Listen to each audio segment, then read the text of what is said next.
Headlines 93.3 Real Talk Radio Warchant TV begins right now. There's Ira, there's Corey. I'm Jeff. Good to have you guys along. Great to be back in studio, boys. This feels right, huh? It's been a minute. It has been a minute. I was wondering. I was thinking, like maybe the snub, the show after the snub, was the last time we were all in studio together. Is that right? Feel like it. Feel like it's been about 6 weeks at least. Sounds about right. Yeah, it's weird, man. Even just being able to see the chat is nice. Oh yeah, it's just all coming back, isn't it, Ira? Yay, sausage!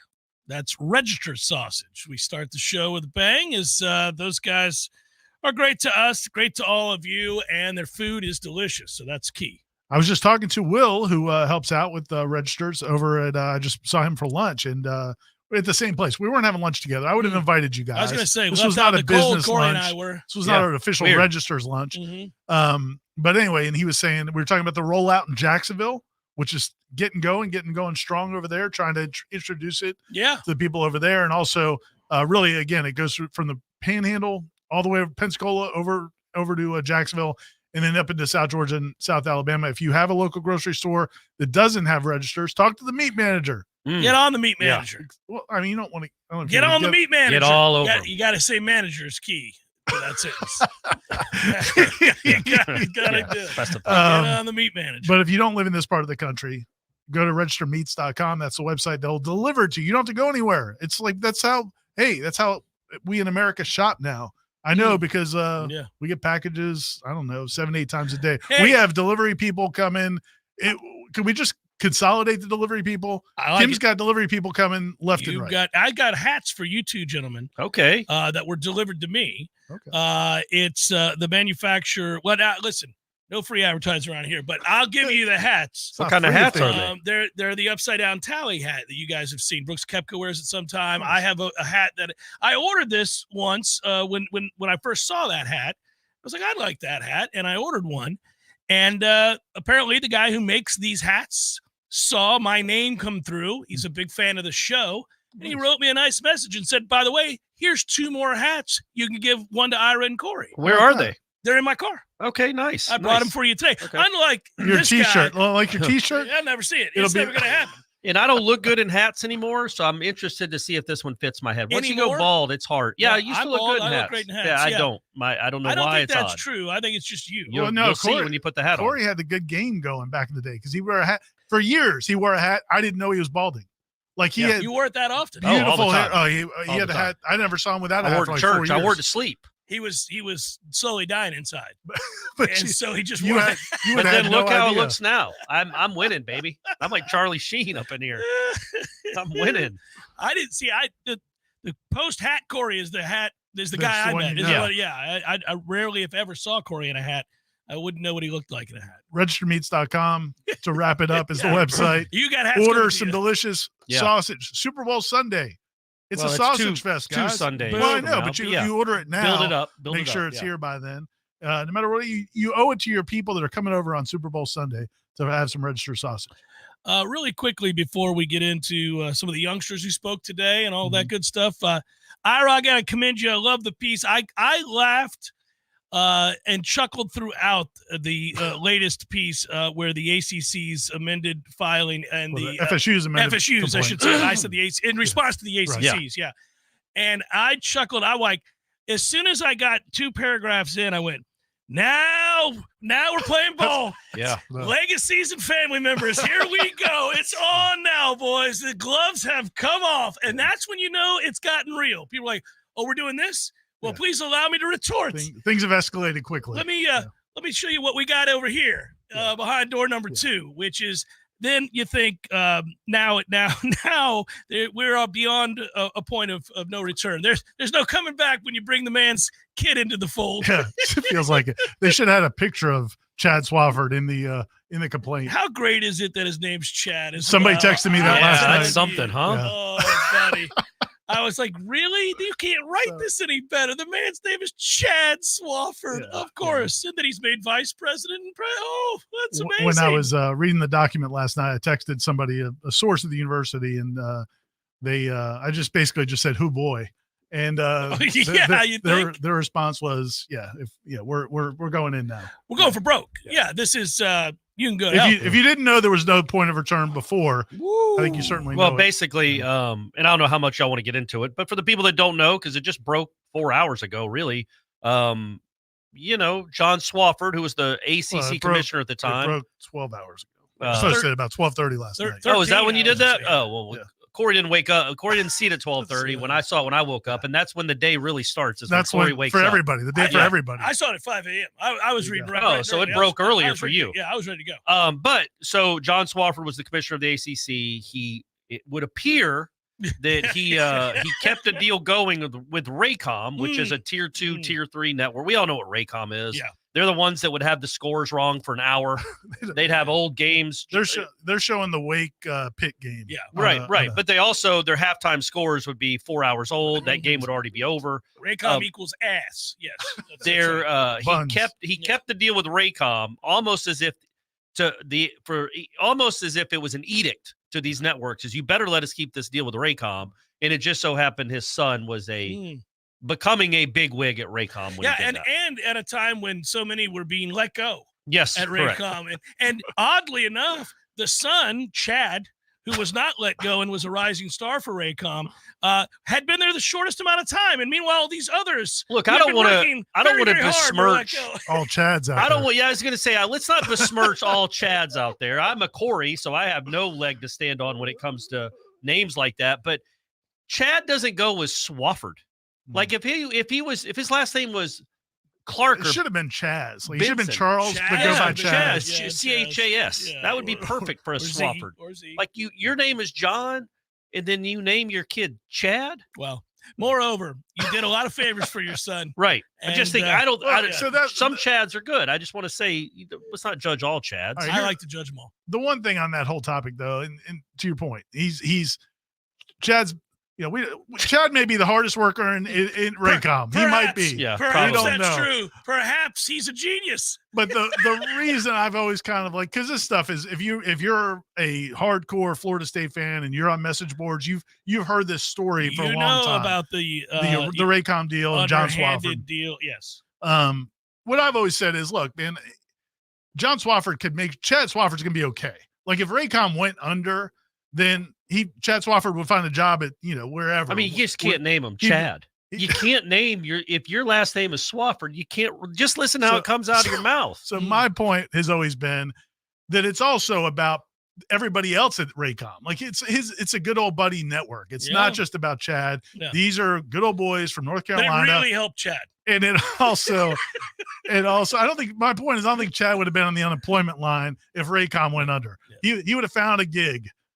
Chad Swofford would have found a gig somewhere, but a guy who works that hard with that intellect, how could he not? So but the other thing is they're it's at the point now to your opening comment is where they're throwing everything at it right now. John Skipper, the former ESPN president, he gets mentioned in there. I didn't point him out in the story because there's just so much. It's a 59-page document. The original complaint was 38 pages. Oh, yeah. So last night, what your boy was doing was going line by line, 38-page document, 59-page document to see what was different. Yeah, and I'm proud that you did. And I could read into it. There was an active voice there where you said, "What?" I'm trying to think of the phrase, and it made me laugh. I almost texted you, but it was too early, and I was like, "I'll wait till I see." I was not back up by 5. You said, "Well, volumes of the complaint remain the same." Right. Swaths. Swaths. That's what it was. Large swaths. Right. I was like, that's written by a man who had to read swaths. Yeah. He's a lot of swaths. Letting you know. Yeah. Letting you know. Swaths. By the way, not much changed in the last 45 minutes I've been reading here, but just so you know, here's what did. It was so good. And if you guys have not read it, there's a lot more to the story than the cursory glance we're taking at it now. Warchant.com. Go read out his piece. It's awesome, and it is ugly. And this is where these things go. When people sue other people, it can get very ugly when large sums of money are at stake, and really a conference's survival. But it's at this point that if you are, for whatever reason, pro ACC, you're now very nervous. that pro ACC contingent. Yeah, we got a lot of viewers that are just. How dare you talk? I'm not talking about our viewers. Yeah. I'm saying the proverbial pro ACC. Right. Yeah, the triangle. The folks in the triangle are very pro ACC, or at least they were. Because now North Carolina, in conjunction with this, is in the midst of saying, "Hey, I don't know, guys. We need to think about our future too." If North Carolina, who is quintessentially the ACC, if North Carolina is basically telling you in their board of trustee meetings they want out, this is over. They're dead men walking in the ACC. And this is it. It's all. So let's expedite the negotiations. A lot of the ugliness in this, one would think, could have been avoided. Imagine Chad Swofford does not have to be besmirched in this manner. You think Chad is short for Chadwick? Now that would work. Chadwick Swofford the third. Now, please meet my son, Chadwick Swofford. And he's like, Dad, I want to be known as Chad. Like Shut up, son. I'm getting you a job. You're going to work for Raycom. You're going to work with Hogwood. Hell, you're going to be vice president inside of a year. In the midst of everybody else being fired, you'll somehow rise the ranks. It's amazing. Anyhow. If FSU ever brings up Hogwood in the lawsuit, I'm drawing the line. That is a line. I'm drawing the line. I mean, I had my run-in with him at the ACC tournament many moons ago, but he was a good broadcaster. Seemed like a good man. Loved his job. May you rest in peace. Yeah, the Hogger. That was still, I remember laughing. I was there watching you in almost slow motion. I slowed it down and laughed the entire time. I lifted him off the floor with that hip thrust. Thrusted into his neck. I was like, look at this. Yeah. Corey's going to war on him. Anyhow, so the Hogger, rest in peace. But always disheveled. That was my favorite part about him. Just every time you saw him, you're like, sir, you've made good money. Get something together here. But anyhow, that was back to Hogwood's ghost is catching strays out here. I'm not sure. That's enough, Jeff. Okay. Come on. Yeah, the great Hogwood. Anyhow, so bottom line is, I was like, man, all of this could have been avoided had we just worked out a deal. Well, it's also interesting. It's also interesting, Florida State filed their lawsuit or their complaint, the lawsuit in December. The night before the ACC filed theirs up in North Carolina to preempt kind of Florida State. Oh, they were on the offensive. And then Florida State filed theirs, and then the ACC filed their amended complaint, which really updated because they're suing for damages. Like they're going after Florida. They're not just being defensive. Oh, no. They're going on the attack. Yeah, they're mad. Which is interesting because now that's just opened the floodgates. So now we have to see what the ACC's response is going to be to this. And I don't think it's going to – I don't know if cooler heads are going to prevail. It doesn't seem like it. Or it gets to the point where they just feel like, you know what, this is going to get too bad. We do need to talk. And I'm sure that's what Florida State wants. Have not envisioned that this is where it was headed. Yeah. I mean, look, did they think that that Florida State would file this lawsuit without ample support like that? You have to be willing to get down in the muck when it gets this ugly. When Florida State brings the suit, the conversation behind closed doors has to be a lot about, you realize that the response to this is going to be nuclear because the survival of the conference is at stake. Like this, in no way is it going to be a pleasant retort. This is going to get ugly. And are you willing to get as ugly as you need to get, which clearly FSU is. Yeah. They're now dragging legacy and families through the mud here, which as they should, and should have been done long ago. There's probably another level this gets to. It gets even uglier, and that's why you want them to come to the table. You hope they would. I mean, I assume Swofford will release a statement at some point saying, in no way would I have ever I didn't do anything for my son Chad. He earned that on his own, and that our dealings with TV networks had nothing to do with my family. And that's going to be a tough It's going to be a tough sell, tough but he's going to try. I mean, people say stuff all the time and get you to try to believe it. So but I assume he's got to say something. John Swofford hasn't been in the news in 3 years. But that's an interesting point also about just taking them seriously. Because I know that a year ago, a little less than a year ago, when Florida State really started amping up the rhetoric, and Peter Collins was making his comments and Michael Alford was making his comments to the Board of Trustees, that when they went to the spring meetings last May over at Amelia Island, the first conversations they have, my understanding was like they didn't feel like the ACC was taking it all that seriously. Florida State was like, look, we have to have more money. We cannot stay here unless we get more money. It's going to work out. And basically it just kind of got shelved. Like they weren't going to move forward with this whole, uneven revenue sharing and that type of thing. And from what I understand, I haven't written this, but from what I understand, they were in a closed door meeting and Alford was like going ballistic. and it got heated, and I think ADs were going at each other. Right. And that was where, I don't know if we talked about it at the time, but Jim Phillips wasn't in that meeting, and he got called back into that meeting because it was going down. Yeah, it was getting ugly between the ADs. But even out of that, what came out of that was this uneven revenue sharing where it's based on like if you win, if you go to the playoff, you get a little bit more money. If you go to, but it's still nickel and dime stuff. So it's like when you talk about taking you seriously, Florida State was trying to get the message back then. Look, we have to have considerably more money because look at what's happening in the SEC and the Big Ten. So then you go 7 months later, all right, we're filing this lawsuit.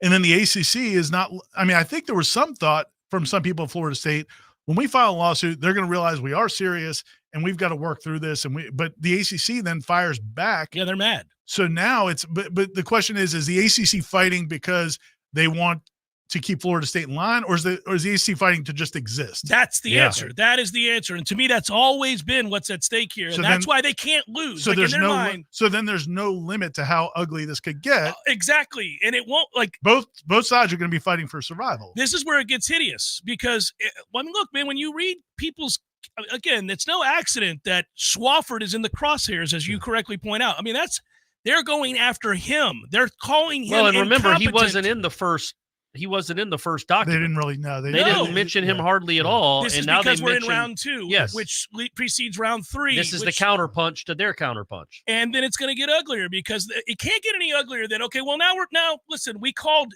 John Swofford the ACC last time. This time we're going to call him John Swofford. And by the way, we're going to point out that it was convenient. His son, Chad, seemed to benefit nicely from this little arrangement. Dude, it doesn't get ugly. It's when you get people in a room who know where the bodies are buried and how the sausage is made, if you will. The register sausage. The register sausage is made in a pristine environment. It's on the up and up. Yeah. Right. You'd be fine seeing how register sausage. But that's like work people. We've all been in fights at work, and we know. Okay, so you have like fist fights, like legitimate fist fights. You have the front-facing aspect of what you do, right? This is the product. This is what we produce. There is a consumer we're aware of. There's all of that. Behind the scenes, everybody's aware about how we arrived at this place. Like when you were working for CBS, you know how that, okay? If something goes wrong, the kind of conversation you're going to have with your superior or somebody who's your equal in a closed-door meeting is going to be very different than what you would project publicly. And things get said. And you know what line, if I cross this line, I know what's coming back. You know exactly what's coming back at you. That's exactly right. That's what the stuff of great drama. It's in tragedy. That's what that is, right? When you begin to learn, hey, man, they're arguing about the stuff in between the lines. They're talking about how did we arrive at this place? Do you even belong to be where you're at? Or did I help you get here? You know, that kind of stuff where it starts getting nasty. And it is interesting that there was a reference to John Skipper in this one, former ESPN president. And they didn't make a big deal about him, but they kind of hinted at the fact that John Skipper is North Carolina grad, had a great relationship with John Swofford. They're good buddies. That was kind of the relationship that led to the ACC network. And the fact that they just kind of threw him in there but didn't go all in makes me think it's kind of like letting ESPN and John Skipper know, hey, man, we're coming for you too. Just not for nothing. We know. Yeah. That's a bridge you probably don't want to burn, though. We'll see. You don't want to burn ESPN. But how desperate are you? That's Jeff's point. I mean, both sides, Richard McCullough, FSU's president, used the phrase existential crisis in one of those board meetings last year. And the ACC certainly finds itself in an existential crisis right now. I just don't know how you would have read that. If you're the ACC and you hear the comments from Peter Collins and from the president and anybody else involved with Florida State, and you, as you said, existential crisis, we will not survive, phrases like that, right? How could you think that they weren't willing at that point to lay it all on the, like they've just told you that they know this is sink or swim. There's nothing else. This is it. We're bringing it all to the forefront. And, I don't know if they thought, okay, well, they won't go there. They won't start going after Swofford personally. And then yes, they'll do whatever they have to do, just as the ACC now is going to do whatever they have to do. Although I think it's got to be a bad position to be in if you're the ACC, because you think to yourself, okay, at first it was just the nuisance that is Florida State. Oh, we don't like Florida State. We never have. The rest of the ACC doesn't like Florida State, so screw them. We'll be able to paint them in a bad light. Unless Florida State is able to shine a very bright light on the fact that all the member institutions got bent over because of cronyism. It'd be nice if some of the other member institutions set a peep. Well, now you've got Be nice. Again, you're starting to. I think you're seeing the burgeoning of that. Like I North Carolina. I know I've said it before. I know I'm a beating a dead horse, but I don't understand what Clemson is doing. I don't understand why Clemson isn't in lockstep. Their future depends on this just as much as no Florida doubt, State's. Yeah, I don't have any doubt from talking to people that cover Clemson and just people around the situation. I don't have any doubt that Clemson is pretty much in lockstep, but for whatever reason, the decision has been made for them to not. Well, that's what I don't like about it. You make Florida State go wear it. But I think there's a reason for it, is all I'm saying. I don't know what the reason is, but I do think it's calculated. So you let them do all the dirty work and file the complaints and get all the negative publicity. And then you come and when they bust through the hole like the Kool-Aid man, you run through it too after they've done all the work. Well, they'll all run through it. Right. But Florida State's the one. But it doesn't matter because once you made the decision, and we got to take a break, but this is so fascinating. Once you made the decision to go all in, you weren't worried about being besmirched. At that point, you said, that's okay. We'll see who wins. Because if Florida State wins at the end, it's double middle finger to everybody. And you can't be worried about being besmirched right now. No, it's the least of your worries. You're trying to survive. It would be nice to have some partners. Agreed. Public partners would be nice. Seminole Headlines, 93.3 Real Talk Radio, Warchant TV continues in a moment. There's fun to be had every night at the Corner Pocket. Take-home prizes on Trivia Tuesdays and Beer Bingo Thursdays. And kickstart your weekend with Martini Fridays. Plus, happy hour runs every weekday and game day specials every time the Noles take the field. Watch all the best games at the Corner Pocket's Vegas Wall, featuring 560 inches of flat-screen TV heaven. Oh, really? The best food, the best drinks, and the best place to watch all the games. Tallahassee loves the Corner Pocket. Orthopedic pain and injury deserves effective treatment options now, so you feel better fast. Whether you have joint pain that won't subside or an urgent orthopedic injury, we are the specialists to get you back on your feet. And there's only one thing better than fast care: expert care. We believe you deserve both. TOC, only experts. Learn more at teamtoc.com. Man, I just got a text from my wife. She wants me to cook dinner and then snuggle on the couch next to a roaring fire. So what's the problem, Dave? You already got the new grill and you're a great cook. I got one major problem. We don't have a fireplace. Man, that's an easy fix. Just call Hearth & Patio. They got a lot of fireplaces that can help you for your romantic evenings. Wood, gas, electric, and a ton of different sizes, man. Call Hearth & Patio today, 850-727-4282, or visit them online at hearthpatiotallahassee.com. Hearth & Patio. Ignite that spark in your life. Widden Glass has been taking care of business since 1945. When you call Widden Glass, you're dealing with experienced, reliable professionals who offer only the best. Like Widden's top-of-the-line bath enclosures that provide style and luxury at an affordable price. Eye-catching storefronts are a specialty at Widden Glass. We'll help you design it and install it. Widden Glass, the first name in glass replacement. Call 222-5781. Hey, Jimmy. Yeah. You got one of those new cars that keeps you in the lane when you're driving or slams on the brakes if you get too close to another car? No, I don't like that fancy technology stuff. A lot of people don't. It's called lane departure warning and forward collision alert. And all that fancy stuff is attached to your windshield. So if it gets damaged, you need a qualified company like Seminole Auto Glass to replace and recalibrate your windshield. But don't call your insurance company. Just go to SeminoleAutoglass.com and upload your insurance card. Hey, Jimmy. What? Did you know that Teslas come with a unique new car smell? They call it Elon Musk. Oh. Better call Seminole. Get the appliances you need right away at Lowe's. Explore the largest assortment of brands you trust, like Whirlpool, Samsung, and LG, in-store or online at the best values. Plus, take advantage of our everyday financing offers on top items, from refrigerators to laundry pairs. And there's more. Get your new appliances delivered or installed quickly at your convenience. Because Lowe's knows appliances. Lowe's knows home improvement. Subject to credit approval. And now another no-brainer money-saving tip from Progressive. Marcus, what happened? I was changing my oil and I spilled some on the floor. Oh, well, use these $50 bills to wipe it up. Perfect. Got any more? Yeah, take a couple hundred. Stop. Instead of using money, use an old rag.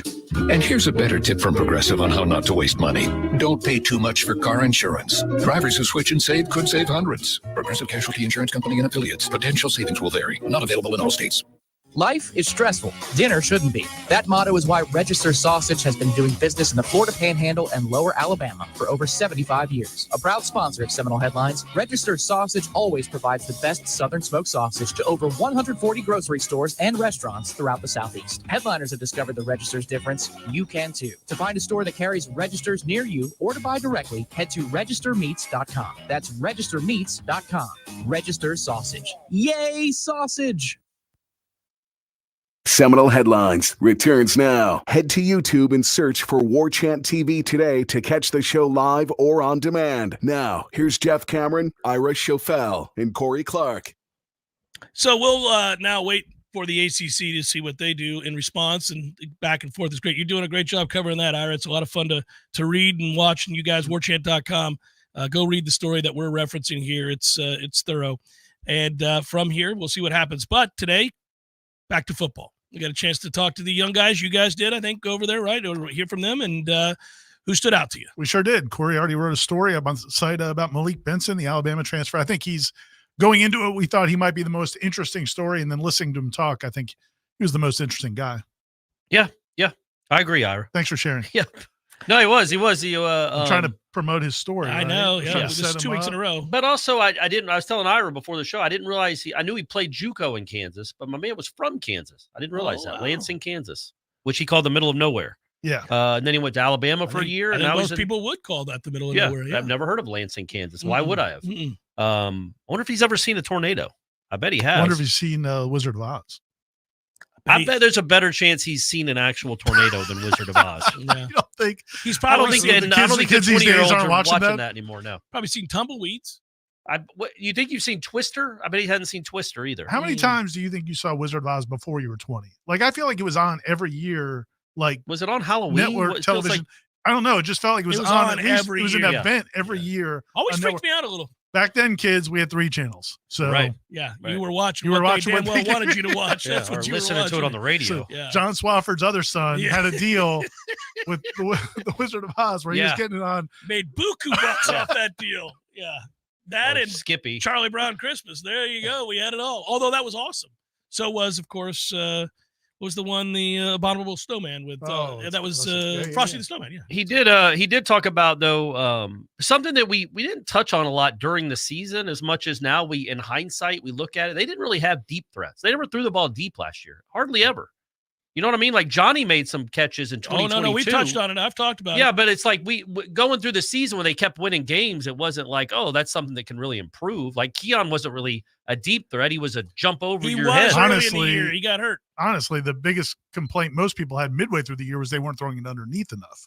That was what people felt like. Well, I thought after everything the Clemson game they were throwing fades a lot, but they didn't. You didn't see Jordan just rear back and throw it 55 yards in the air. They just weren't hitting them. You know, yeah, this is an interesting conversation. It's nuanced. Jordan didn't have as good a year of hitting the deep ball as he had previous the year before. He was great with the deep ball the year before. The numbers bear that out. That's not an opinion. That's objectively true. He did not hit as many. And then secondly, as the year went on, they lost the ability to do it because A, they couldn't protect as long. And then B, their guys that could hurt you down the field were injured. Yeah, Johnny didn't play 2.5 games. Keon wasn't himself so physically. They couldn't really throw the ball down the field. Yeah, but the point being with Malik Benson, he's speed. Obviously Hakeem, I think, can be a guy that can be a deep threat. Van Travius, I think, destined. And then some of these, I don't know about the LSU kid, but I think he's supposed to be really fast too. Yeah. So they have added, and the kid from Indiana, I don't know if he's going to be a receiver or a running back, but they have added real speed, like a 4x1 type team. In that, when you look at that offense last year, the one thing it was missing, in my opinion, other than Trey Benson, was explosive speed that could just run away from people. And now I feel like they've gotten 5 or 6 guys that can do that. Noldad77 corrects the record. Yeah, it was Rudolph, not Frosty. That's correct. I think you knew it after you said it. I knew it as soon as I said it. I knew it too, but I just knew the chat, as they always do, would come in and make sure to clarify. Appreciate that. I think it's going to look different in the way Malik Benson today talking about that aspect of the offense. He kind of like it seemed a little giddy when he talked about DJ Uyungale's ability to throw the deep ball. That's going to be something. My man's going to throw it 70 yards. Yeah. He's got a big arm. Yeah. I mean, that is one thing that I thought would improve going into this next season. That deep ball should. You got the combination of speed and a huge arm down the field. Now, DJ doesn't do some other things as well, right? But he does that very well, and that should be a part of their offense. All right, I didn't get to this, but we want to thank Will for his contributions to the occasion. The last straw, FSU unearths a hidden sex tape of the younger Swafford hanging Chad in an act of last-minute desperation. Chad inks a small-scale registers endorsement deal. Hanging Chad.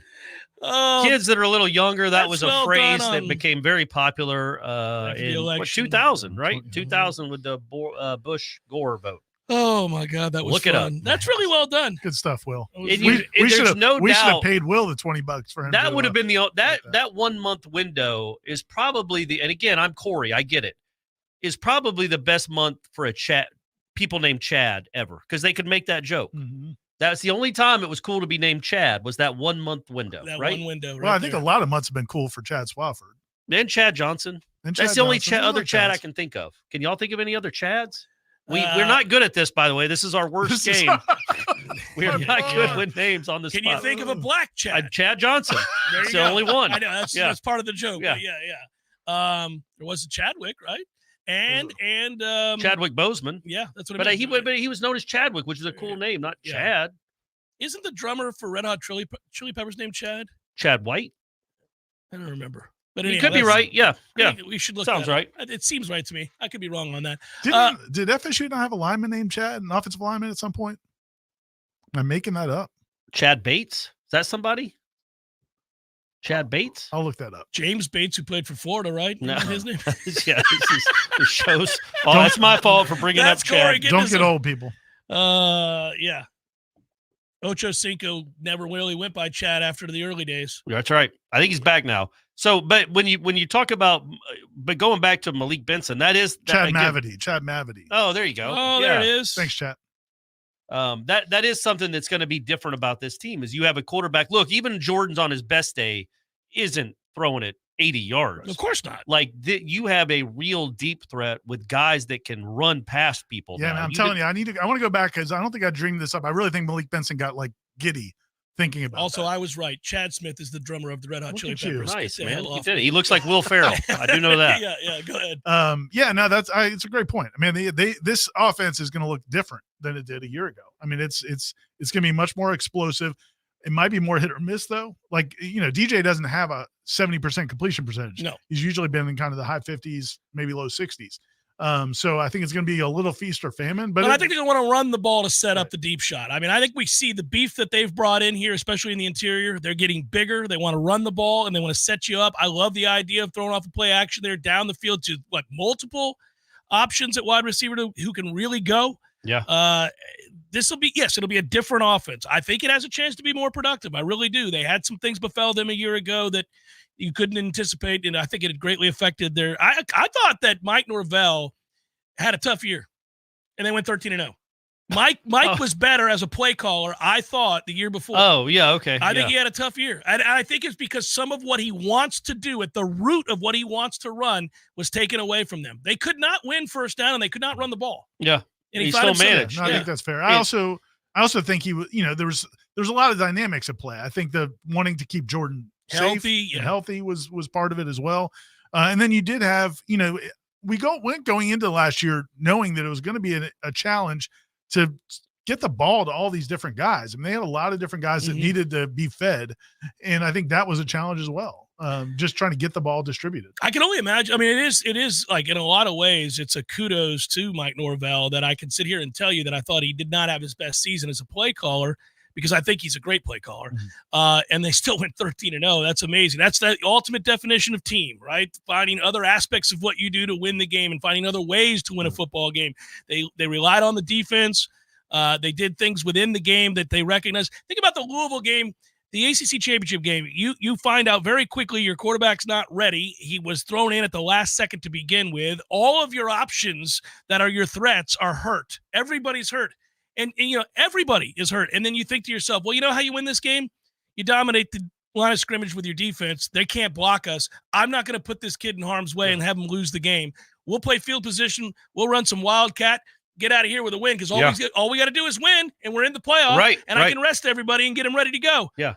I mean, that's That's really good coaching. That's to understand, because it takes patience to do that. It's so hard to be patient. Imagine you're an offensive mind and you've lit up scoreboards and you know what it looks like to see a prolific offense, and you're like, well, we don't have it. Yeah. I got to play to win the game. However, I got to win the game, and tonight it's going to be 13 to whatever. I mean, that's how it's going to go.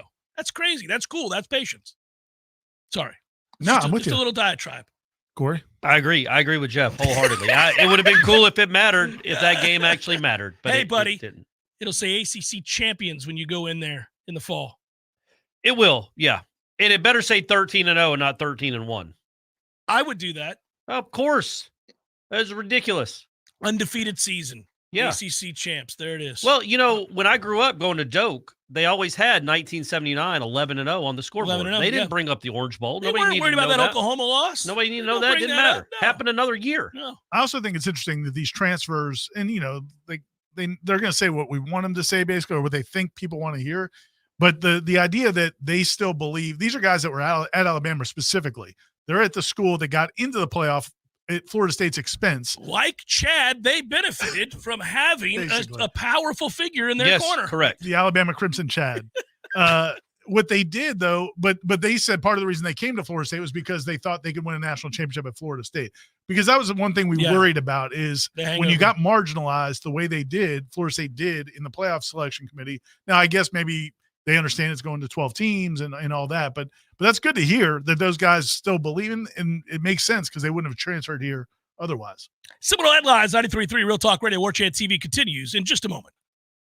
Your local news now. A Capital City woman is charged in a deadly shooting that resulted from an argument over $15. Ashley Pollock, 21 years old, went to her home on Melanie Drive with Delma Pace on November 28th to confront a man over $15 she believed he owed her from past drug exchanges. They got into an argument and Pollock flashed a weapon. A TPD spokesperson said the man felt threatened, grabbed a gun, and shot Pollock and Pace. A week later, Pace died from medical complications from her shooting injuries. TPD arrested Pollock Thursday at a Tallahassee Memorial Hospital rehabilitation facility. She was booked into the Leon County Detention Facility on charges of manslaughter and aggravated assault without intent to kill. Authorities have not revealed the man's identity, and it is not clear if he will be charged in connection to the shooting. Pollock bonded out of jail just before 3 p.m. Friday. The court also placed her under GPS surveillance and ordered the 21-year-old not to contact any witnesses. This is Rachel Lene with your Real Talk 93.3 local news update, brought to you by Macklemore Systems, Tallahassee's go-to Mac store. Check them out online at MacklemoreSystems.com.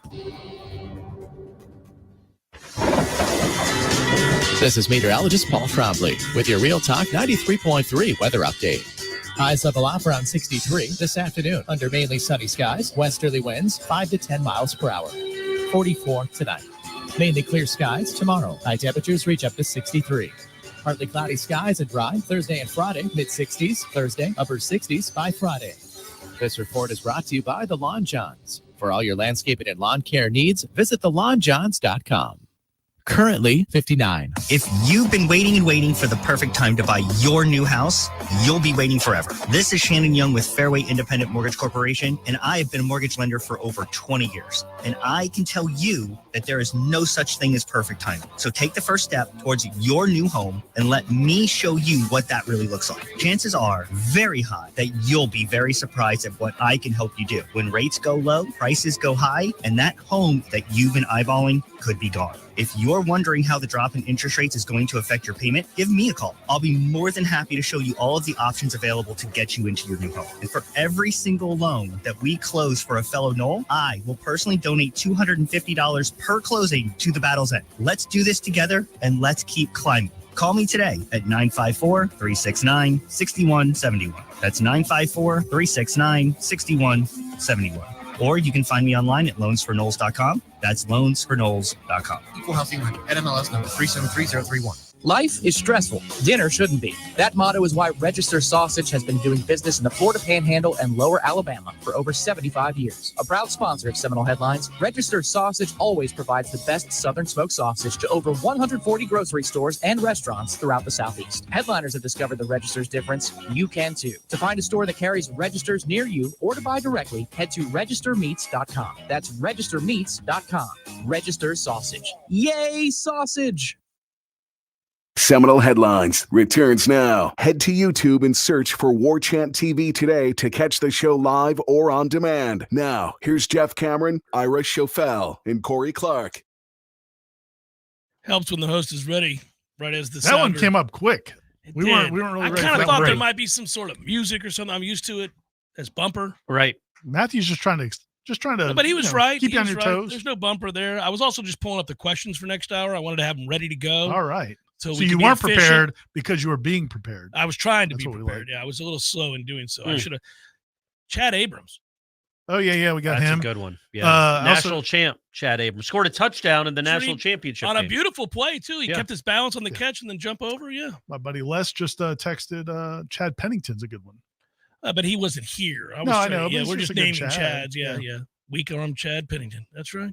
He had Randy Moss, right? Yeah, he threw it up Randy Moss. He Put never up overthrew a him. lot of numbers. Never overthrew Put up Randy a lot Moss. of I don't think. numbers, as one would with Randy Moss, Yeah. especially in college. Those poor kids playing against Marshall. That's a Yeah. tough one. That's Randy Moss is in your conference, really? I mean, what are we doing? In the first year, there were, I think the first year, or maybe his first 2 years, maybe he's only there 2 years, but his first year, they were 1AA. So he was facing FCS teams. Remember, like ESPN would put their games on Yeah. just so you Yeah. could watch Randy Moss. Yeah. Yeah, in my lifetime, They did there've that with only Steve McNair, too. Remember when he was at Alcorn State. There have only been a few guys like that in my lifetime where their talent exceeded where they were, and thus the like big time television programming would be like, "Yeah, we should watch that guy play." And yes, Randy Moss was one of them. LeBron in high school, that kind of stuff. I remember they would show LeBron James high school games. Yeah. And I would be like, what are we doing? Where are we watching this? Worked out. LeBron turned out to be pretty good. Yeah, he was good in those games. He was really good in those games. Yeah. Man, we were watching the other night that double overtime game against Golden State. Great game. And like, you just watch him, and it just doesn't make any sense. I mean, whatever, whoever you're rooting supplements for. he's got taking, goat's blood whatever he's got running through his streaming veins at 39 years He'll be old. 40 soon enough. It's just it's incredible. And I the end think of that he's just game, so became Steph, is he a 20-time All-Star? Right? He's either 19 or 20. like that, yeah. so at the end of that game, I don't know if you there's no way you were up for that. I watched that game. What did you? I couldn't go to How bed. did It was you get so up at 5 in the morning. It was so good. It was. It was so good. I was trying to go to bed. It was like 11 o'clock. I was like, I'm going to go to bed. And I then saw that game was on. I was like, I'll watch when this Steph game. tied it on the reverse. And then it's like so an hour cool. later. Why am I still here? I made it this Yeah. far. It's like extra innings. It's I am ridiculous. more tired during baseball season. It makes no sense. Most people say, aren't you tired after a Monday night football game? I'm like, I'll go to sleep on a Monday night football game. If it's bad, I'll just go to And bed. they usually are. Yeah. But I watch, like if I'm watching You can the find a Pirates good baseball game. You can always find a good baseball game. And the problem is if you invest, say, 3 innings and it's 3-3 and we're in the 6th, you're like, I'm kind of into this game. Let's see what happens. If we're tied at the end of 9, well, now I've invested 2 hours. I'm going to see who wins this baseball game. We've never talked about this. Do you guys like the runner on second? No, I hate it. But I get it for the regular season. I don't like it. I get it though. But I don't like that it's a one rule during the regular season and then another rule. I guess it's like that in hockey. Like hockey doesn't have overtime in the regular season. They do it. They have the 3-on-3 nonsense. Right, I shouldn't say which- nonsense. It's not actually nonsense. really cool. It is cool. And there's I kind of wish they'd do it in the playoffs. I think what they've done is they figured a compromise that does work for a 162 game season. And that's the thing. You can't During have the people out season, here for 26 innings like this. what I like about it, yeah, you see on ESPN. Oh, yeah, in Toronto tonight Last they night at played 4 a.m. while you were 25 sleeping. innings. It's like in July 9th. There's like 6 fans still in the stands. Oh, those are the Warriors. You can't go home. At that point, I'm here. Let's go. Yeah. But they should just bring those people in the dugout. Like, you know Or what? have them sit on the dugout at least. You get an experience like none other. There you you get go. them close. Yeah, right there. You sit next to Jim Leland. Yeah. As a Orioles fan with a team built for speed, I kind of like it during the regular season. Have you gotten over your heartbreak? Because we almost always have somebody that's going to take third and we're going to score. I'm gonna make you laugh. My niece's boyfriend is a lifelong Orioles fan, and she brought him down. Like they're getting serious. She brought him down from DC where they live for Christmas, and I got to talk to him. Great guy. His name's Scott. Anyhow, he knows everything about Orioles baseball, the history of Orioles baseball, every player that ever played. And so he found out that I was a sports talk show host who loved baseball. And so I razzed him a little bit about the Pirates-Orioles history, of course, and all that. But I know a lot about the Orioles as well because I had, as you guys know, a longtime girlfriend who was from Baltimore. Anyhow. What's she up to? She lives in Texas with her husband. She's doing very well. Right. She PhD, teaches in college. Okay, doing nice. Great. Anyhow, she's still what was your first date with her? Do you remember? First date, I worked at a place where she worked. I was a counselor. That's actually not interesting. Yes. What was your last date with her? We lived together. The last date was we're no longer going to live together. I want to know what precipitated that. Corey thinks he's getting you in trouble. No. The idea that Christy would ever listen. No, that's why I'm asking, because I know she's not listening to this. I could ask her anything. She wouldn't be upset. She'd be like, whatever. I won. I married him.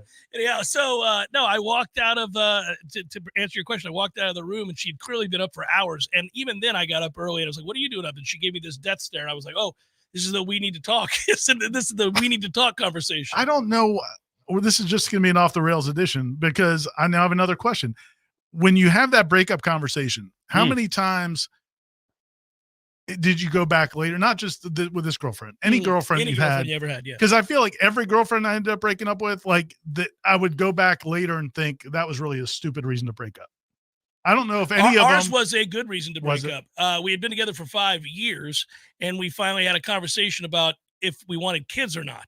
That's a big conversation. That's the number one reason. Didn't you just say she had kids? No, she doesn't. She lives with her husband in Texas. So then I guess we know what side of the fence you were on. Yeah, I wanted kids. She didn't. I was like, okay, well, we can't get past that. Right. There's no getting past that. Yeah. So I just feel like a lot of the reasons from high school to college, a lot of the reasons you break up. Oh, usually in hindsight are emotional. Yeah. Almost all of them. Yeah. Hey, so back to the Orioles for a second. He was going on and on about the Orioles, and I said, and I guess I crossed the line, you've been very mature about it. That was a heartbreaking, classic baseball way to go out, right? Have this great season, 100 wins, all that stuff, and then it's thanks for playing, grand opening, grand closing.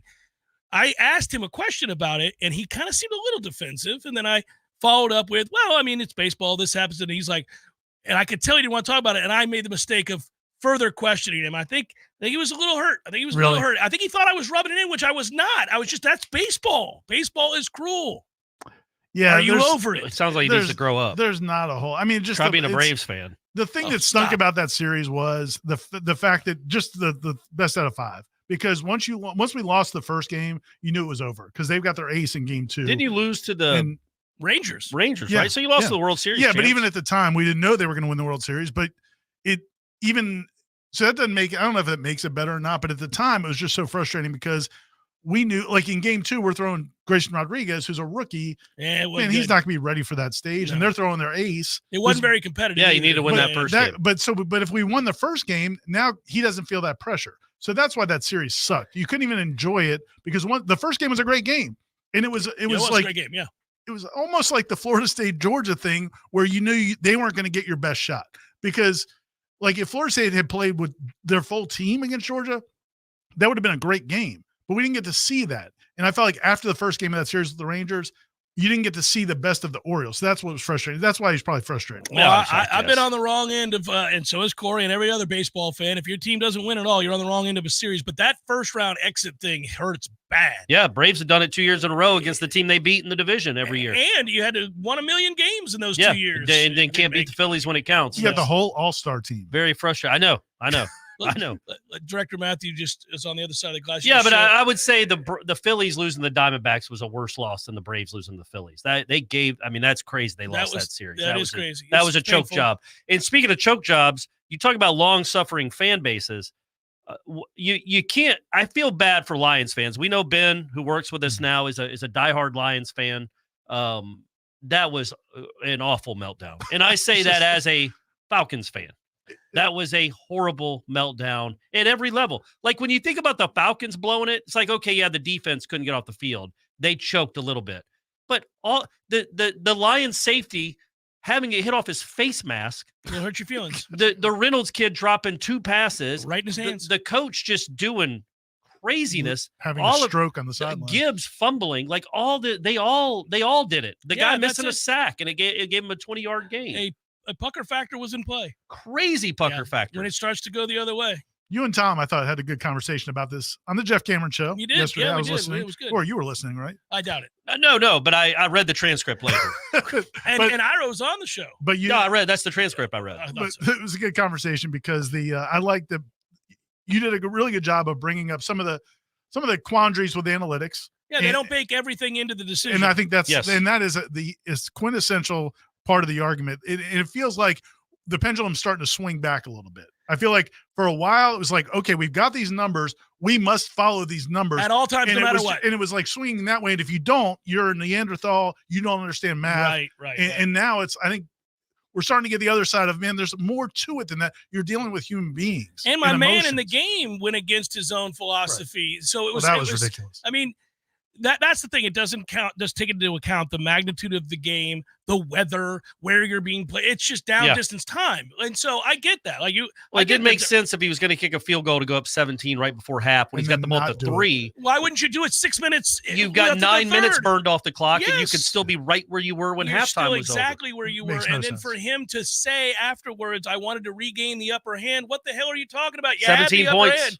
You were up 14. Now, I will say this. It is the Lions. My man might have gotten it blocked. He might have just missed it. You know, that also doesn't factor into the decision, right? Yeah. Like if you're just going by the numbers, because he knew that guy wasn't on. Well, it goes back too, and it goes back to the NC State game in 22, like with Jimbo, Norvell in 22. Like he didn't trust Fitzgerald at the time. Mm-hmm. If he had 2023 Fitzgerald, that last drive plays out completely different, and they're lining up a 38-yard field goal to win the game. And I remember at that time getting arguments with my fellow Noles, like. I understood why he didn't trust Fitzgerald. How could you? You couldn't in that moment. I couldn't trust him to make an extra point that year. Obviously now, I mean, he turned into he's a very, very good kicker. But did you like the third down run though? That's my biggest problem with all of it, and I don't even know if he got asked about it. He did, and he answered it well. Because I watched part of the press conference, I never got to that. Let me do this real quick because he took full responsibility. I have to give him credit for being accountable. He said, if you go back and watch, he said it's a 4-man front. Everybody knows we have to throw because of the timeout situation. I thought we'd pop it. Also because you have to throw. Because you have to throw. He's like, when we saw it was a 4-man front, I thought we'd walk in. We'd walk in because who runs in this situation? Sure. And then he stopped and he said, I gambled and I lost. But you still, even when you get tackled, you can't call the timeout. The game's over. You can let 20 seconds run off the clock. Of course. You have to have those 3 timeouts. And I was yelling at the TV, and Stephanie was like, why? And I was like, he just lost the game. The game's over. Yeah, the game is now officially over because he burned the timeout. 2 for 44 onside kicks this year for the league. And they're almost unrecoverable, and somebody has to make a mistake on the other side. And then you made it where that was the only way you could get the ball back because you burned that timeout. It's coaching malpractice. And she even said, she's like, you should be a coach. And I'm like, no, I shouldn't. No. But I should be in a press box telling him you cannot burn this timeout or the game is over. It's crazy. He has to know it. And it's stupid. I know. As soon as he's asked about it, you could see the look on his face. He knew he was going to be asked about this. To his credit, he took responsibility for it. At least he didn't, like Jimbo used to give us answers. He did. There used to be answers when we asked about clock management. I was like, what are you talking about? It was 4th and 3. It was 4th and 3. He makes it up. He would make up stuff that wasn't true about the situation. I remember one time there was 18 seconds left. Yeah, you asked him specifically a question one time, Corey. It's one of my favorite answers he ever gave you. You asked a very direct question about I know what it was. It was when they went up 12 on Oklahoma State. And why did he go for 2? And he didn't go for 2. He went for 1. Right. I mean, it was 0 cents. And I asked him why. And he's like, well, they could come back, kick a field goal. They're not kicking 4 field goals in 5 minutes, Jimbo. It made his answer is the dumbest damn thing I've ever heard. It didn't even occur to him that we need to go for 2 here. Which is crazy. Yes. Because I feel like 90% of people who love football the way that we do, you don't have to cover it, have played it, be a professional coach. We all understand down distance time. So the fact that you give Dan Campbell credit for being honest. Well, yeah. Do you think that's what the fans and the media are going to do in Detroit or not? I'm curious. What can you say? Or would it have been better to stumble? I don't know. I think it was the best way he could go about it is he said, I gambled and I lost. What else are you going to say to Dan Campbell? They just went to the NFC Championship game. That franchise hadn't done a damn thing in 60 whatever years. I mean, you're going to have to live with it, right? That's the risk he took. Hour number 2, forthcoming. I just got waved off. Stay with.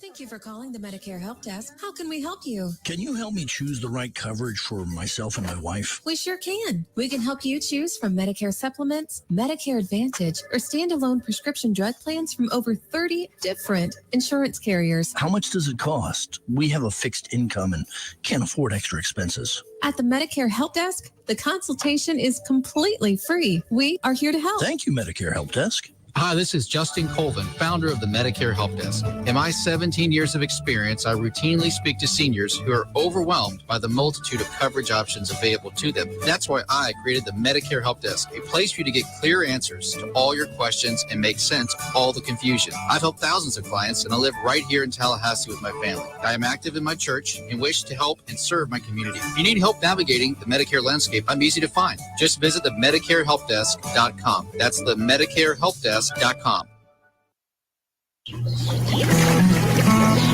There's nothing like relaxing in a hot tub after a long day. But if you don't have one, you're truly missing out. Hot tubs and spas have tremendous health benefits, besides just helping you relax. Like improving your sleep, they help with pain relief. They help to better your cardiovascular health, and so much more. And this season is the perfect season to finally buy what you've been wishing for. Pinch a Penny Pool, Patio, and Spas has the hot tubs you need for the price you want. Come shop our huge 12,000 square foot showroom and save today. There's over 50 hot tubs in stock right now, so you won't have to wait weeks on end for that delivery to finally come to town. If you're ready to relax, we're here to show you how. Pinch a Penny Pool, Patios, and Spas. Come visit our huge showroom at 2473 Greer Road with over 50 hot tubs to choose from. You'll be glad you did. From the front lines of the fight against socialism, it's America in View. Man, America is under attack. You and I have been on the front lines of the conservative revolution for the last 25 years, and it's great to be in the studio with you every week, waking the woke and strengthening conservatives with America in View. It's the highlight of my week, Brett, and I hope it's the highlight of your week, too. Tune in 4 p.m. Fridays, where we are saving the conservative movement from the woke and making America Florida. America in View on Real Talk 93.3. Coming up next, more of the Jeff Cameron Show, live and local on Real Talk 93.3, WVFT, Greta, Tallahassee. The latest betting odds and line movements from Vegas. This is your action update. Now here are your latest lines from our guys in the desert. ACC basketball today, third-ranked North Carolina, 9-point favorites at Georgia Tech, 152.5 the total. Tar Heels playing for their 11th straight win. NC State, 3.5-point home favorites against Miami, 154 the total at PNC Arena. Clemson Tigers, 15.5-point favorites at home at Louisville, 149.5 the total there. In a battle of former Big East rivals, Syracuse, a 4.5-point road dog at Boston College, 149 the total. Super Bowl 58 a week from Sunday. 49ers bet up to a 2-point favorite. The total 47 at Allegiant Stadium in Las Vegas. 4 free chicken breasts and 4 free pork chops with your order right now at omahasteaks.com/VSIN. Mike Son at Real Talk 93.3. Some people just know the best rate for you is a rate based on you with Allstate, not one based on Carol. She's more focused on hitting a high note than the car in front of her. Why pay a rate based on anyone else? Get one based on you with DriveWise from Allstate. Not available in Alaska or California, subject to terms and conditions. Rates are determined by several factors, which vary by state. In some states, participation in DriveWise allows Allstate to use your driving data for purposes of rating. While in some states, your rate could increase with high-risk driving. Generally, safer drivers will save with DriveWise. Allstate Fire and Casualty Insurance Company and affiliates, Northbrook, Illinois. Here's a message just for the attorneys out there. So you passed a bar, joined a firm, or even built your own. Now are you finding out that you're doing more administration than actual law practice? Lexicon can help. Lexicon is a legal technology provider with over a decade of experience streamlining administrative tasks like timekeeping, billing, and more, so you can focus on maximizing billable hours and increasing client satisfaction. Call 855-4-LEXICON or visit lexiconservices.com/go to learn more. Social Kitchen is now open on Cary Forest Parkway near Ology Northside, Tallahassee's only premier market where you can receive the famed Snake River Farm steaks and premier meats. Social Kitchen also has chef-prepared meals and sides ready to serve in just under 20 minutes. Perfect for those very busy springtime weeks, weekends, you name it. Hosting some people at the house. Hey, Social Kitchen also has build-your-own charcuterie boards and catering. Stop in and visit Social Kitchen today or visit us online at socialkitchentlh.com. socialkitchentlh.com. QC Kinetics patient Robert Patterson, a veteran and business owner, struggled at work and in the gym with chronic agonizing shoulder pain. Those injuries just continue to nag, and if you don't treat them, they just get worse. And I just kind of abused my body for a long time, and it finally had said enough is enough. That's okay, because QC Kinetics tells your pain, hey, enough is enough. Their regenerative treatments bring you relief by helping restore and repair damaged tissue with no drugs, no downtime, and best of all, no surgery. I was able to exceed the goals that I had previously attained in the gym. It was absolutely worth its weight in gold, so I could continue to live life without limitation. Ready to get lasting relief from your joint pain? Call QC Kinetics to learn more about how natural biologic treatments can get you lasting results. Call now. It's a free consultation. 850-391-4280. That's 850-391-4280. QC Kinetics. 850-391-4280. Many orthodontists in Tallahassee can straighten a smile, but at Birch Orthodontics, they're dedicated to providing the finest care possible. The experienced and friendly staff is trained in all of the latest techniques. So whether you need standard treatment like braces or Invisalign, or you have a more complicated case requiring extra attention, Birch Orthodontics is here for you. Set up your free consultation today by visiting birchorthodontics.com, BURCH orthodontics.com, or call 850-877-1692. At Birch Orthodontics, they create beautiful smiles that last a lifetime. It's time for Seminole Headlines, featuring Warchant.com's Jeff Cameron, managing editor Ira Schofel, and senior writer Corey Clark. Your weekly dose of all things FSU, pistols, and pies starts right now. Here's Jeff Cameron. Hour number 2, headliner questions coming your way in just a moment. First, we thank Dr. Birch and Birch Orthodontics for their support of Seminole Headlines. Always rely on that. We appreciate that. You can rely on them to do a great job for you and your family. Ira and I did. His 3 daughters, my 2 sons.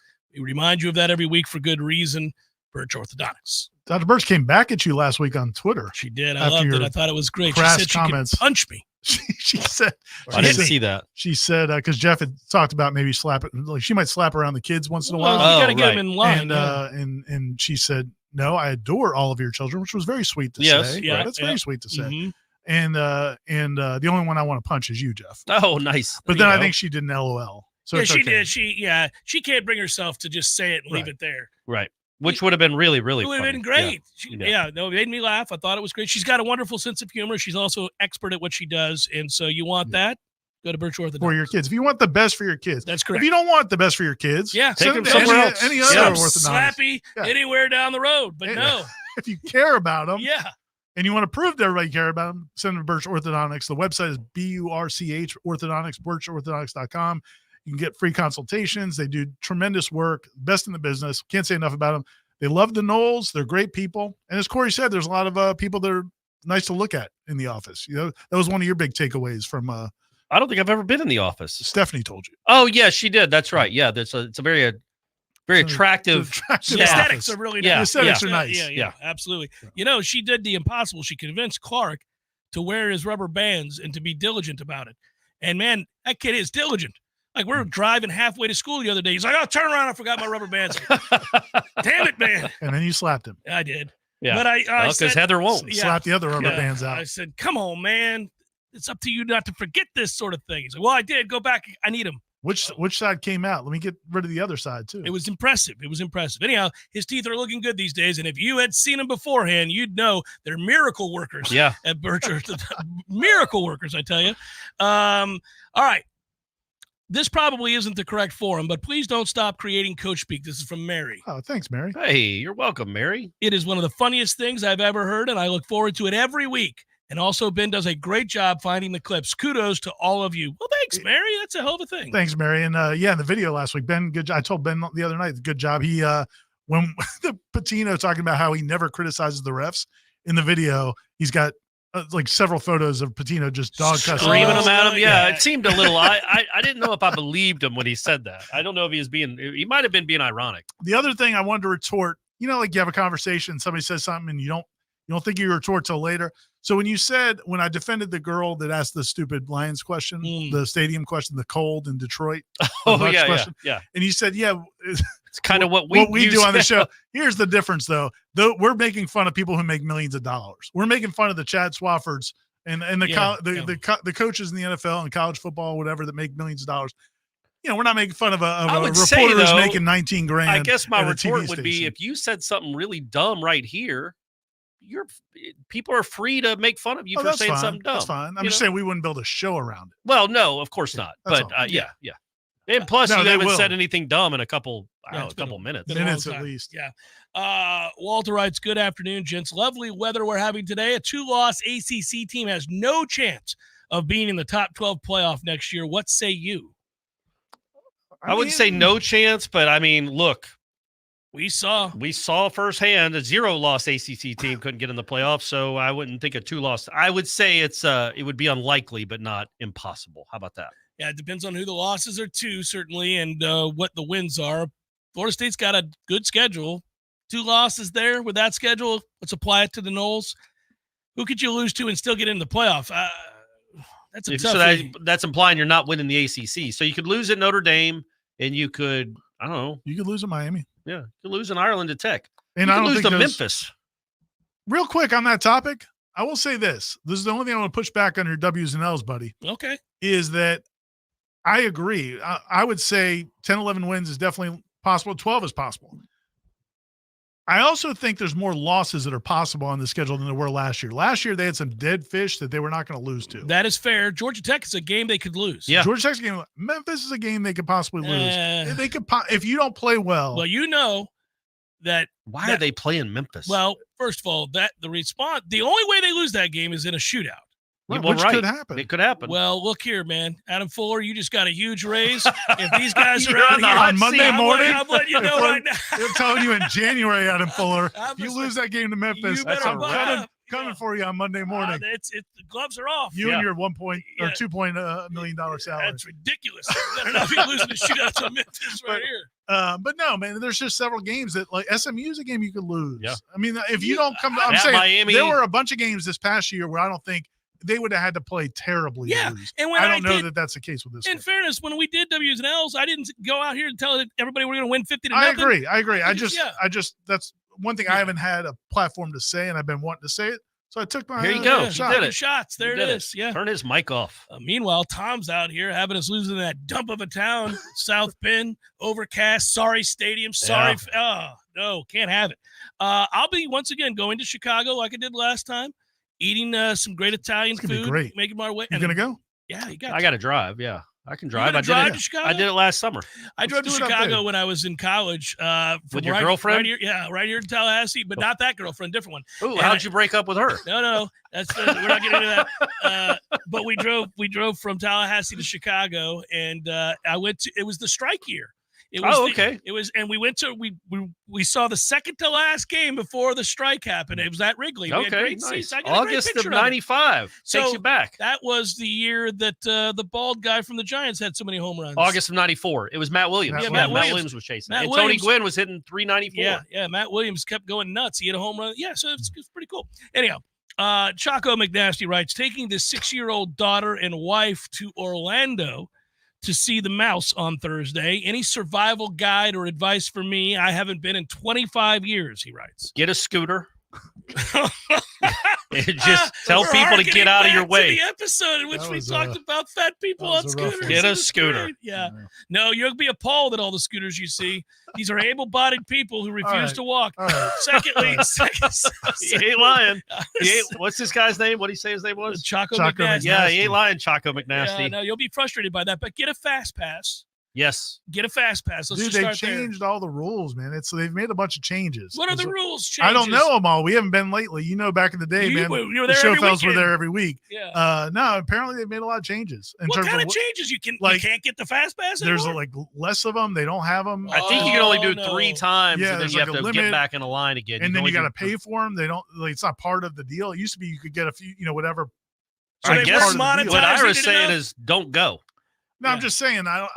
Our information isn't as current. Right. I would say this: if you've got the ways to skip I would say the this: line. if you've got a 6-year-old and you've never been before, the one thing I would caution you is don't let your expectations dictate what you think the 6-year-old is going to be up for. That's well done. They'll sit in the line for 3 hours. They will. They will. It breaks my heart every time. I'm like, really? You want to sit here in this?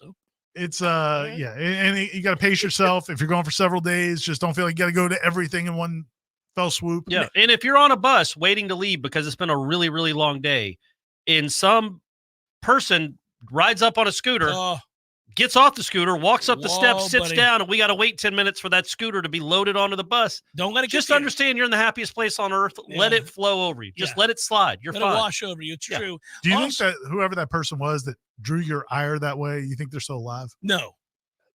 It would be an upset. It would be an upset. It's a huge upset. Shocking. Yeah.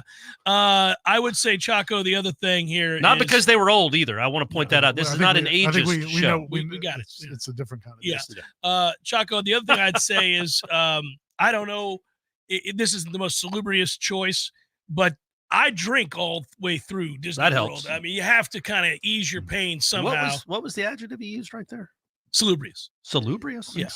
Smart guy. He reads a lot. Team Money Noles writes, are expectations just too high for next year, guys? That's what I'm curious about, man. I feel like there's a little bit of that. Oh, if we were on cable. But that's cool. It's cool that they are, I think. You would tell me to. I would call you guys what I want to call you guys right now. And stop being soft. This is a program that is upwardly mobile, is doing great things. Come on now. I can't wait. You're going to add salubrious to your vocabulary. I like it. I'll never remember it, but I like that word. That's a great word. That's got to be the first we've ever had. It's been uttered on this show. Then 11-1 and 12-0 that I hear people talking about. I think it's highly likely we lose at least 2 football games. At least 2, he says. At least 2. Because here's one other thing that I think we're just kind of forgetting about is that Jordan was like a security blanket, man. Like I think you knew if you were in a close game, he was going to A, not turn it over, B, make good decisions, and C, probably make some plays to help you win that game. We don't know that yet about DJ in big games. Keon was too when he was healthy. You don't know what you have there offensively, and the defense won't be as good. Can't be. That defense at the end of the year might have been the best defense in the country or top 3, and it won't be that good this year, but it can be top 20. I think in the spring, by the spring, I'll probably talk myself into 12-0, whatever. You will. But right now I'm just. But even if they're 9 or 10 wins, man, that is a good season, and you are here to stay. Don't disagree. You've got some footing. Don't disagree, but hold on. I don't think it's crazy to expect that worst case scenario 9-3. Right, I agree with that. If they're out here rolling out that 8-4 club, that's Corey, a disaster. come on, man. What are we doing? Well, not a disaster, but it depends on how it plays out. It depends you can't on how it plays find 4 out. losses without a disappointment. It means you're losing two or 3 games that you probably shouldn't lose. Also, you would think. I think maybe they get on the playoff anyway, though. I think, by the way, that the secondary might be better. Yeah, it's the front 7 that and I think the front 4 will be good. Really good. Yeah, I don't know that it'll be as good though. That's Fisk and Verse are difference makers. I don't know that you have. In fact, I know you don't have that. But the collection of the talent. You got a full year of Daryl Jackson. No, you get an even better version of Farmer if he continues to trend upwards. Okay, you got Peyton back, who's about to be a star. You know he is. Listen, it's like the scene. I think it's kind of like that scene in Moneyball when they're trying to figure out how to replace Giambi and Damon. It's like we've got to figure out how to get in. Like they're not going to have Verse and Fisk. They lost those guys. But in the collection, in the aggregate of all the other guys they brought in, they could get similar type production. They very well may. The Lilahea kid is going to be good. Yeah. I think that they have enough in the middle to rotate without getting tired, without getting worn down. I think they'll probably be much better. Not much better. They'll be better in the secondary, I think. They have a chance to be really good in the secondary. Yeah. We have they've recruited some freaks out there now. They've got some guys. I don't know, man. I think it's the defense cool. might be the good. unknown is cool, man. Like it was last year going into last spring was fun because it was like, man, these are a really good team. We get to cover a really good team again. I didn't know if this was ever going to happen. Now I feel like we're going to cover a good team that has a chance to be better than we think, which is a cool place to be too. It definitely does, but it's just not as much of a sure thing. Yeah, and I think there's some unknowns there. A lot of unknowns. I like this. Nick wants to know thoughts on how many skeletons the ACC will have us drag out before they call uncle. Yeah. Yeah. Listen, that's kind of what I thought had a very engaging first 25 minutes of the show. Sorry about the rest of the show, guys. But the first 25 that's the one you need to go listen to. It was outstanding. And I've got to say, I mean, it's like a crime drama. It's like The Insider. It's like a really good movie. I mean, think about what's at stake here and how desperate the parties are that are involved. And now you've got people's family members get dragged in. So it's awesome.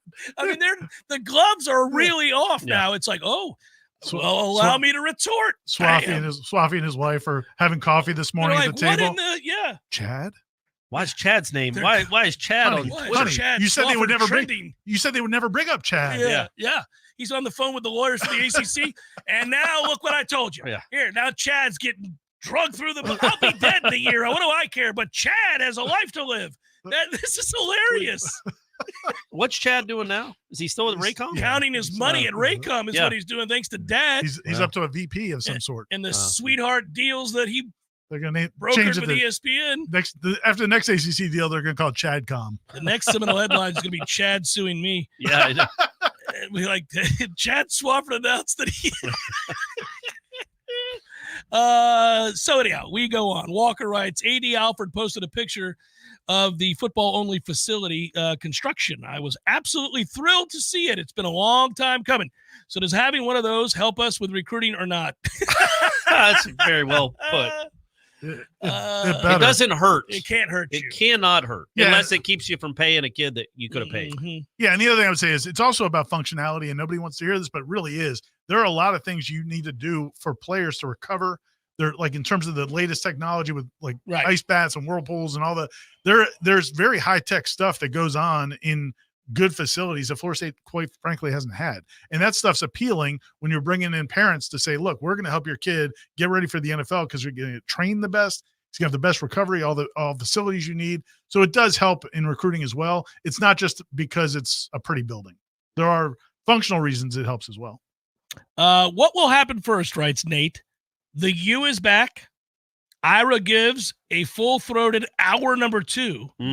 Or Sweet Pea and Stephanie have a Nole baby.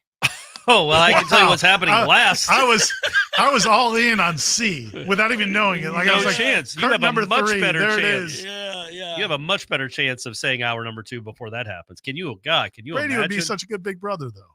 Yeah, he would be in college. There's a part of me that would love it just like because I know it would be an accident, and I would love to see your reaction. And I'd be like, wait, what is this? What is this? What are you saying to me? This is a COVID test, right? It's a COVID test you're positive Stephanie, for. we're old. What are you doing? Yeah, this is crazy. Yeah. I love the thought of it. It would be so good. So I guess we're going to go with Ira's hour number 2. Well, what was the first one? The U's not going to be back. I mean, at some point. They've been saying it a long time. I guess that probably, if Ira's just going to steadfast never say it, then he's kind of putting in the universe that Miami will be back someday, which he should just own up and say, I'll do an hour number 2. Read the chat. Oh, I haven't. Yeah, we could. Yeah, we welcome our baby Chad Clark. You go, thanks, Noel. Dad. I think you go with Chadwick. I call him Chadwick. Yeah. Chadwick Clark has entered the world. That sounds great. That's not bad. He could be a nepo baby too. He could take over Warchant. Yeah, he sounds like a guy that you would get a job illegally and have money funneled his way through fine. deals you broker. Yeah, that's fine. We can do that. What are your thoughts on the Stockhill hire? Stockstill. He wrote. I read what he wrote.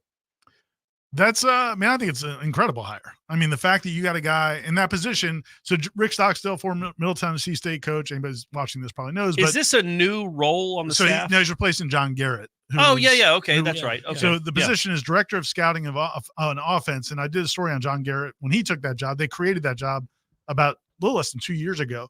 And it's part of this new scouting department that they have. He reports to Derek Ray, who's the general manager.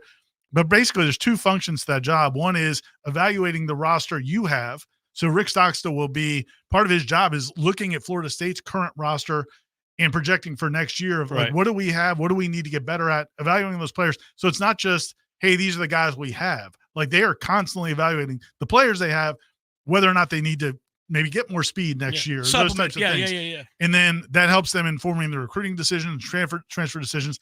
It also helps them do some advanced scouting for games. So like maybe during the summer, he'll be breaking down film, coming up with suggestions for the game plan for Alex Atkins and Mike Norvell when they get to those games in the season. Week 4, week 5, week 6, yeah. So there's 2 elements to it. And man, Rick Stockstill, I think would be a home run in both of them. Yeah, and he was an OC. He's been a D1 OC. He was a head coach for 18 years. I mean, dropped a huge number on Miami's face out there in the orange. Told him all about it too. Told him all about it. It was beautiful. And said to the folks in Tallahassee, I know you appreciate that. That was funny. And he was the quarterback in 80 when they beat Nebraska and Pitt back to back. He didn't have huge games in those games. I looked it up. It wasn't worth putting in the story. But he was the quarterback of record. He beat Dan Marino is what he did. Dan Marino. He beat him by 2 touchdowns. Wasn't really competitive. Marino. Dan, you don't ask Dan about it. No. He's still mad about it. You wonder if stock still. Do you think just Marino, bring up stock still? I bet because Marino was a sophomore, I think then. Do you think if you asked him the score of that game, he'd remember it? Probably. Because he only lost like 3 times in college. Yeah, I would think would he remember the opposing quarterback? Oh, maybe. I think guys like that, there's some I bet they remember some stuff from high school. I bet they remember that game too. I was gonna say he probably remembers that more than he does a bunch of games. Yeah, the times he beat the Bills. Yeah, and you can remember if something really upset you, and if you only lost 3 times, you'd be upset. You'd remember all 3 of those, I would think. That would show through. By the way, I just kind of thought whatever about that hire, but good job describing that, Ira, why that's a good hire. I think you're right about that. I think he's good. And it's cool that he wants to be here, man. He loves, he's a Nole. Yeah, clearly. And that's cool. And it's good for Norvell to have another head coach on the side. I mean, I think it's awesome in a lot of ways. And he'll know he's not going to be trying to be the head coach. He's going to know his role. He's at the end of his career. It's always good to have an extra set of eyes and another brain. Kevin Steele sneaking up from behind. Yeah. We got an analyst role. Let's bring in Kevin. Yeah, sure, Kevin.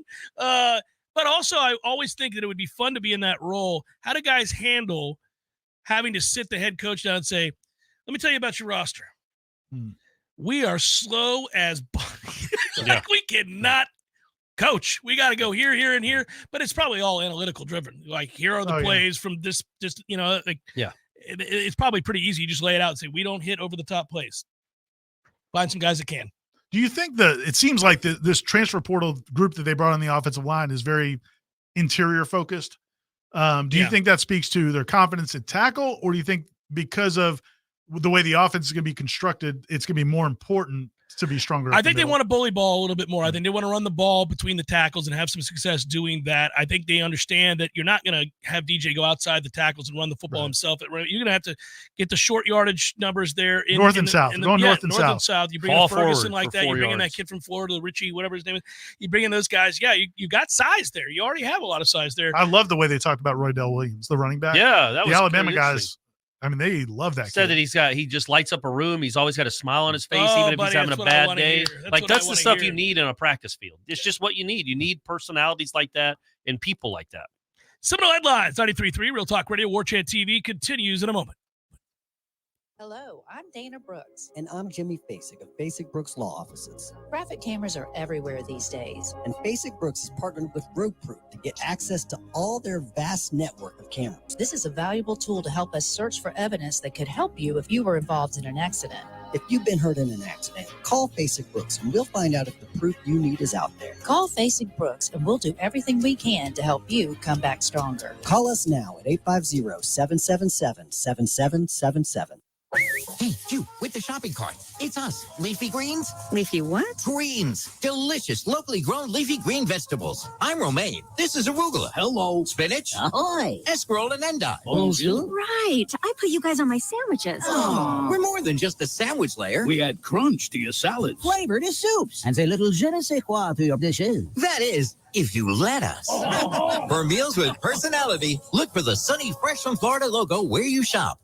A cup of Joe, Java, Brew, Go-Go Beans, Brainwater, Liquid Lightning, Wakey Juice, whatever you call your cup of coffee, you're missing out if it's not Grassroots Coffee. At grassrootscoffee.com, you'll find an easy way to order the best roasted coffee beans available. It's very simple. Choose the blend you want and how you want it ground, and the bag you receive will have the date your beans were roasted and packaged on it, all written by hand and signed by the roast master himself. You'll know that's as fresh as it gets. You can get Grassroots outside of your house also at some of your favorite restaurants in town. Next time you're out to eat, try asking for Grassroots Coffee by name, because there's a good chance they will have it for you. And if you own a business, Grassroots Coffee has options to stock your break rooms with all the productivity powder your team needs. Plus, like some other options that you'll find at work, Grassroots Coffee actually is a part of our community.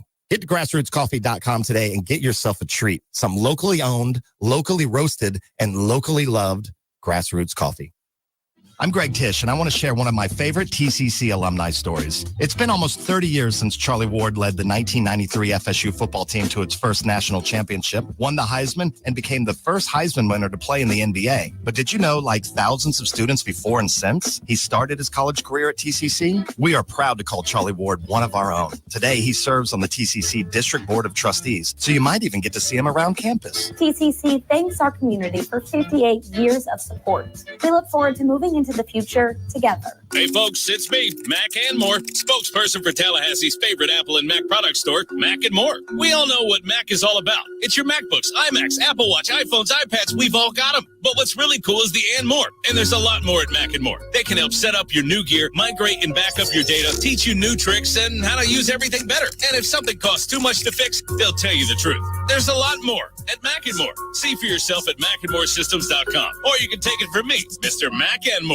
It's obvious. The unthinkable continues. Most Americans know something very wrong is happening. People in charge keep telling you that everything's fine and to stop noticing. But you know better. That's why self-reliant folks are investing in emergency food storage. And you should too. My Patriot Supply, the nation's largest emergency preparedness company, are the ones you can trust. Go to mypatriotsupply.com and secure their best-selling 3-month emergency food kits. Each contains tasty breakfasts, lunches, and dinners averaging over 2,000 calories per day. Save $200 on each 3-month food kit you purchase. My Patriot Supply also sells solar generators, gravity-powered water filters, off-grid room heaters for when the power goes out, heirloom seeds, and survival gear. Order by 3 p.m. and your items ship that same day and arrive quickly on your doorstep in unmarked boxes. Go to mypatriotsupply.com today. Time is running out to prepare for what's coming. mypatriotsupply.com. Life is stressful. Dinner shouldn't be. That motto is why Register Sausage has been doing business in the Florida Panhandle and Lower Alabama for over 75 years. A proud sponsor of Seminole Headlines, Register Sausage always provides the best Southern smoked sausage to over 140 grocery stores and restaurants throughout the Southeast. Headliners have discovered the Register's difference. You can too. To find a store that carries Registers near you or to buy directly, head to registermeats.com. That's registermeats.com.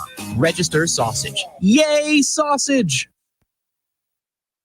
Seminole Headlines returns now. Head to YouTube and search for Warchant TV today to catch the show live or on demand. Now, here's Jeff Cameron, Ira Schofel, and Corey Clark. Back to headliner questions. And Panama Noel writes, can you please tell me who's complaining about the schedule? It would be a lot harder if we were in the SEC or the Big Ten. I don't know too many people are complaining about the schedule, are they? I mean, there were a few people early on, but what would even be the complaint? Yeah, well, I mean, people bitch. I mean, it's a great schedule. Yeah, you get to go to Notre Dame. You're hosting Clemson. You're hosting Florida. You get to go. You have 3 buys. You get to go to Ireland if you want to go. I mean, really, the only sliver of a thing you could complain about a little bit is the fact that Notre Dame gets a bye before you do, and you don't get a bye. Yeah, but I think it sounded like there was some wrangling there that could have been an option, but they chose to not have it. Yeah, because they got something else. Right, they got something else, and the buys fall at a perfect time. Most of them, anyhow. I think, and then I also think look, I think North Carolina's going to suck. So that stretch that people are concerned about, I'm not really worried about. First, I didn't love the bye before Charleston Southern, but I think you made the point that if you do make the ACC championship game, and if Florida sucks, you kind of might have a 2 or 3 week ramp up to the ACC championship game. Yeah, which you is get healthy. Hey, it won't even matter if you beat Florida or not. If you win the ACC, you're in the playoffs. What expectations do you guys have? That would be great if Norvell just sat. Treated it like the game week 17 in the NFL. Just won the conference. Yeah, just go beat us by 50. We don't care. We're ready for next week. That's funny. Henry writes, and this is your fault, Corey, but I like it. What expectations do you guys have for Dong City this year? And I assume he's talking about the Florida Gulf Coast team. I think they lost most of those guys, so they might not be as good. The Dongs have to be replaced. Yeah. The baseball team, we'll see a lot of I think offensively they're going to be good. 26 new guys. Yeah, offensively I think they're going to be good. I don't know if they can pitch, but offensively I think they're going to be good. Yeah, they're starting with some pretty good bats to start off with. So Tibbs and Ferrer are good, and Cam Smith is good. Tibbs and Ferrer all-American. I've loved Tibbs forever. Just to watch him swing a bat is a thing. Yeah, you have a trio there that's probably one of the best. I think Wake has got the best one, but Florida State's got one of the best trios in the conference. What I'm interested in seeing, and I know that we've got some baseball content coming out here in the not too distant future. I'm scheduled to talk to Link, I think next week, in an interview. But one thing we know about him, and we've had the good fortune to talk to him, and just you talk to people around him. He really hated, and he'll never say this, but I know it had to eat at him, that he didn't have guys that played positions. He had a lot of guys who were out of position. He had to put together a roster, a lineup, but nobody was like, that guy's a first baseman. No, he's not. He's not a first. I've been complaining about this for some time. This guy's he wants players that come in ready-made at a spot. That's how they're going to recruit. That's how they're going to recruit. That's their goal. Like, find me a guy who is a second baseman. I don't have to worry about where to put him. Don't give me a guy who can just hit, but I don't have a position for him. I want a dude who can pick up the ball at his position. He's good at that. Man, it's been so long since we picked up the baseball. I've been tired of this. I'm that guy who never stops talking about it, but we suck picking up the baseball, and it's impossible to watch. Yeah, it's interesting. You can't marry that with bad base running. This is going to be an interesting, in some degree, it almost feels like year one to me, because the roster he inherited, it was just, it was kind of a mess. And so he didn't do a great job of attacking the portal probably when he got the job. They were ill-equipped to compete last year as a baseball team. It was the worst season in school history. Yeah, they were 12th in the conference in hitting, 12th in pitching, 13th in runs scored, and dead last in fielding. Hard to win a lot of baseball games. Yeah, it's crazy they won 20. That's a tough trio. Yeah. When you're not good at anything. Just think of the fact that we went through that baseball season after that basketball season. Like I felt it. I still feel it. It still bothers me. Yeah, it hurts. It's a good thing we were so anticipatory about the football season. So now basketball got better. It's better. Yeah, it's better. Don't give me an F. No, it's compared better. to a year ago. It's world's better. No, it's world's better, but they're not good. No, but they're at least watchable and they compete. No. I haven't said anything bad about basketball in the last several weeks. So it'd be nice if baseball has a good. Now that people will be like, well, we can't have baseball be good because then yes, you can. Then football's going to. No, they're not going to be hurt by it. You can be good in baseball. They were really good in the '90s. Baseball team was. You can do both. Actually, you should. In fact, I expect it. You don't get off scot-free. Got to be better than what they were a year ago. Now, again, that was year one. I'm not crazy. I don't think you should be fired, but they got to be a hell of a lot better than that. That was unwatchable. Softball team will be good. It will be. They are. I just talked to Lonnie today. They got I think they had the best freshman class in the country, even better than Oklahoma's. It wasn't a huge class though. It was 6, including the number 2 player in the country, and then 4 other girls that were in the top 14 in the country. So Tony wants to know, did you guys see the North Carolina quotes from their BOG meeting? After everything they've said about the FSU Board of Trustees meeting, now they're just going to say the same exact things. Tony, at the time that we had people in the ACC push back, the blowback from the comments that Florida State's administration had made, I said, don't pay it any attention. They're all going to say this. They're all hypocrites. The second they have an opportunity to get the hell out of this deadbeat conference, they're going to do it. This is what happens all the time. And if you want to be first at something, you got to wear it. You're going to wear a beating. If you're innovative, this is what happens. Right. If you go about doing business in a different way, this is what happens. If you are the one that leads the charge, you have to take all the bullets. And it's like Steve Jobs. Florida State's like the modern day Steve Jobs. Innovative, smart, out in front of it. Yep. Changing the way America does business. I do think though when last year, again, around this time when there was in the spring, the talk of the Magnificent Seven, and that Florida State was talking to 6 other schools. A good song by The Clash. In North Carolina. Oh, there you go. Yeah. And so it was 6 other schools were involved in that. And I think what happened though was I think Florida State realized they weren't all going to make the run for the hills together. No. So Florida State had to do this. Those cowards are going to be, and they're going, come on. Yeah. We got to charge now. They're like, go, Florida State, go. We'll meet up with you. Let us know. Yeah. Well, there's the most pressure on this administration because this school cares.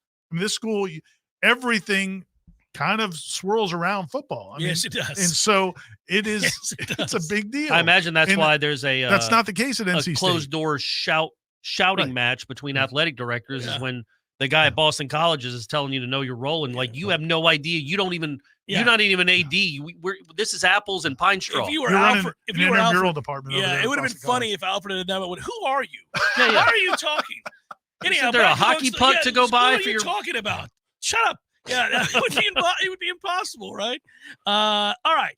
Smooth Noel writes, what up, fellas? Seems clear that Norvell is giving the opportunity to Portier and Williamson in particular with their injury history.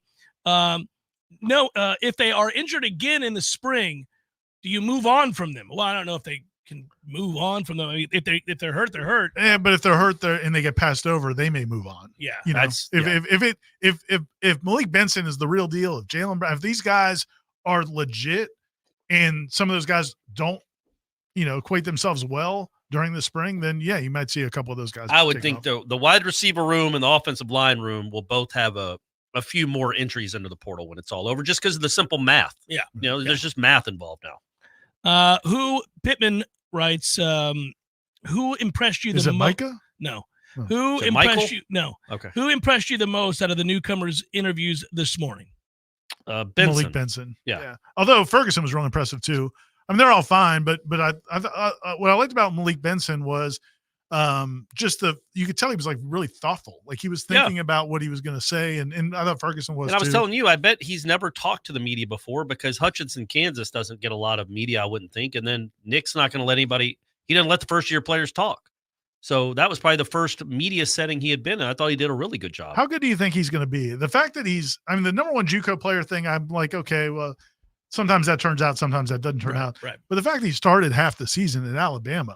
Yeah, it's not a bad sign. I mean, he didn't have a ton of catches, but they had two other guys that did. And they also had not a great quarterback. Yeah. They didn't have a very good quarterback. So I think he's going to be very good. And I think that anytime that you're grabbing players from LSU or Alabama or Georgia, you're probably upgrading the talent floor of your roster. And I like taking chances on guys like that, guys who maybe weren't productive at a place like Alabama or Georgia, because that they had 5 stars in front of them. They had studs all around them. There are valid reasons they wouldn't have put up big numbers. But you also know, at least in the case of Alabama or in the case of Georgia with Kirby, those guys have the final say on offering a scholarship to a player. Yeah. I kind of trust their player evaluation. I'm not going to lie. I mean, they may miss sometimes, but I'm going to take my chances that they probably got it right when they did the eval. And Corey and I were talking about this before the show. I also think, Alabama, because of what it became and because of Nick Saban, who he is, they're getting to pick the best of the best, not just in terms of talent, but also like sharp kids. Makeup. Kids that are serious, that are focused. And I thought that came through from those two guys for sure. I thought Ferguson was great. It might have been you that asked him about not playing a lot at Alabama. Yeah. And he's like, look, just the guys you see on Saturday, they didn't win every rep. That was a good line. Those weeks in practice. Like there were other people winning reps. Nobody won all their reps. Right. Even the guys you see on television. Basically saying like, yeah, I kind of held my own against these really good defensive linemen too, which is a good thing to say. Okay, let's see. Zio writes, Buc-ee's or Wawa? Buc-ee's is too much. It's a lot. It's just almost too much. But it's almost like a trip, though. It's like you're going on Yeah, a but little. sometimes you're I just going on want a to mini get gas vacation. and get a water and some Funyuns or They something. should have fast passes. No lie. I mean, absolutely. If you want a pork sandwich, I mean, get it your is a fast pass. madhouse in there. What I don't need a sombrero and a kayak. I just want some water and some Funyuns. I think you should buy a sombrero and a kayak. It is a bit weird, and my wife likes to make us go. If we're driving up to Atlanta, we stop at that Buc-ee's, and we all the time. It's I'm a like, one-time why? thing. I don't need to do it every time. Do I it don't once. need to do Just it every do it time. once just to have the Give me the experience. busy bee. It brings me back to when I was a kid, because we used to drive from Miami to New York every summer, and we'd always stop at the south of the border before we realized it was racist. And so we would go. What gave that away? Well, when I was like 6, man. Oh, you didn't know, yeah. But we would always, and it was just like there was nothing there. We would just stop and get like a Coke. Yeah, there's nothing But for whatever reason, as a kid, I felt like, oh, this is an event. We're going to the south of the border. Yeah. And I feel like that way at Buc-ee's, like, let's without the racism, possibly. But And I'm possibly. just like, let's go. And then when you leave Buc-ee's, you feel like you survived. Like you should get a 35 minutes t-shirt. later. Yeah, it's 35 minutes later. The problem is you can't go in there with kids. No. They get Well, I they're haven't like done they're just running around like it's an amusement park, and it's really frustrating to me because Clark, my youngest, struggles to lock in anyhow. And he's just like, look at this, look at that bright shirt, look He's at looking this. at the wall of popcorn. He's looking at the wall of popcorn. It's crazy. And meanwhile, I'm like, can we go? Just get in line with me behind these fat people while we check out. And The let's ones on the go. scooters. It's just driving me nuts. We gotta go. That's what Buc-ee's is missing is the scooters. There's got enough space for it. I know. They got enough space for it. If I go into Buc-ee's and they start having scooters, that's the last. You're last finally straw. going to agree with us, right? But we're getting Wawas, though, guys. Yeah, We're getting I know. I'm Wawas. excited. excited. People know my feelings on the gas stations in this town. Yes, we do. Forever. So I'm very excited. I think you're going to be scared of Wawa, The too. problem's at the Wawas, it's too bright. It's too bright. Corey's too much light at Too the big, Wawa. too bright to target. It's crazy. Yeah. I'm blinded by the I like being in Wawa the shadows lights. where they can't get their sights on me. That's right. Timothy writes, love the show, guys. Finally, John Swofford is being called out publicly for how awful he was. Just wanted your thoughts on FSU's amended lawsuit against the ACC. Well, I can tell you, Timothy, we already answered that 6 ways to Sunday on today's show. First 20 minutes. And it's good, and it's fun, and I thought it was great, too. And I sat there chuckling as I drank my coffee this morning. I was like, oh, the gloves are off for real. We got the kid in here. Do you think Swofford was sending Christmas cards to Florida State administrators like after he left his office? I mean, and because they're not getting one now. No, and I mean, that's just funny. Like, the second that I was saying during the break, I was saying to Matthew, I'm like, and before you submit that amended complaint, the attorneys had to be like, now, are we sure, guys, that we want to send this? We're hitting send on this. I almost called some people last night like, hey, I'm writing this. You guys know this is going to show up. People can read this. This lawsuit's going to be public. There's no way they're in this conference 2 or 3 years from now. Well, it's impossible. There's zero chance. That's right? the You point. can't coexist. You can't say it loud enough. That's what I've been trying to do. Ring the bell. I'm saying, like, it's over. It is all over but the shout. And the question is, how quick do they come to an agreement? And how ugly does it have to get? I hope Clemson's in until 2036. Yeah, screw them, right? Yeah, screw them. I hope they stay. I hope they stay out the duration. Corey's the guy. With Dabo. Corey's escaping from prison. He's out and he's kicking back at Clemson as they try to come over the wall. They're trying to crawl like, into the sewer hole. No, and I don't get to go. I threw my shirt over the razor wire. I'm the one. I dug this tunnel. No help from you. Corey's burying it back up. They're going to get out like Tim Robinson, Shawshank, and lift their arms up, and I'm going to tackle them. I'm going to blindside them and send them back in the sewer. Back in the sewer for you. You don't get this. Go get the poop is what you. I've been clawing at this thing for 16 years. You get no freedom. I'm out here just ditching rocks in the yard like an a-hole for 20 years and no help. You just run out with me. Yeah, I'm depressed every day. No. It's funny to me, but again, I don't think you can scream it loud enough. To me, reading your piece today, man, after you went through that, I was brilliant. I laughed so hard because I thought, there is no going back. You've just besmirched the man's leg. You've attacked his legacy and then told everybody that his son is nonsense. His son is nonsense. His son's a Nepo baby. Chad could be a hard worker, guys. Oh, poor Chad. Perhaps. Seminole Headlines 93.3 Real Talk Radio. Warchant TV continues in a moment. Your local news now. A Tallahassee hunter is now facing misdemeanor charges for shooting and killing a tundra swan, which is protected under federal and state law. Some birders were watching the pair of tundra swans through their scopes and taking photos when a hunter on the far side of the lake started shooting. The hunter is facing 2 second-degree misdemeanors for failing to have a current federal duck stamp and violating the Federal Migratory Bird Treaty Act. The hunter told an FWC officer that he had shot a snow goose, but when the officer checked, he found it was protected tundra swan. A new full-service pharmacy will soon be coming to Tallahassee South Side this summer. Renovations on a building located in the area of Palmer Avenue and Monroe Streets will begin in mid-February. The new facility will be located next to Bond Community Health's Pediatric Center. The new pharmacy will offer home deliveries and some mail prescriptions and will also have a drive-thru. They hope to be open by the end of summer. This is Rachel and A with your Real Talk 93.3 local news update brought to you by Macklemore Systems, Tallahassee's go-to Mac store. Check them out online at MacklemoreSystems.com.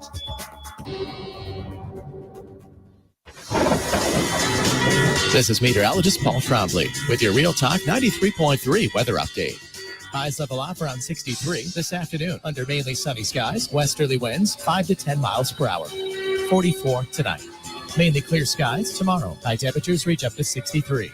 Partly cloudy skies and dry Thursday and Friday, mid-60s. Thursday, upper 60s by Friday.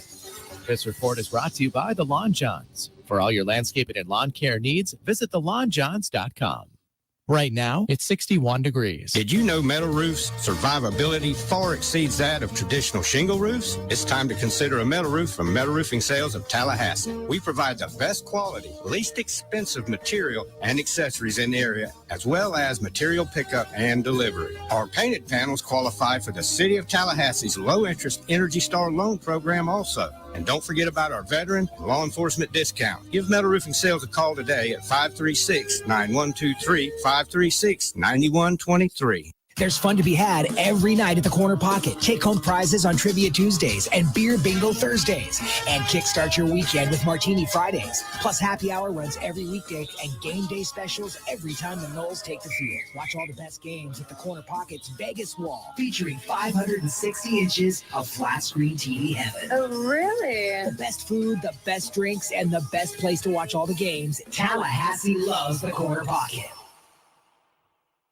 Life is stressful. Dinner shouldn't be. That motto is why Register Sausage has been doing business in the Florida Panhandle and Lower Alabama for over 75 years. A proud sponsor of Seminole Headlines, Register Sausage always provides the best Southern smoked sausage to over 140 grocery stores and restaurants throughout the Southeast. Headliners have discovered the Register's difference. You can too. To find a store that carries Registers near you or to buy directly, head to registermeats.com. That's registermeats.com. Register Sausage. Yay, sausage! Seminole Headlines returns now. Head to YouTube and search for Warchant TV today to catch the show live or on demand. Now, here's Jeff Cameron, Ira Schofel, and Corey Clark.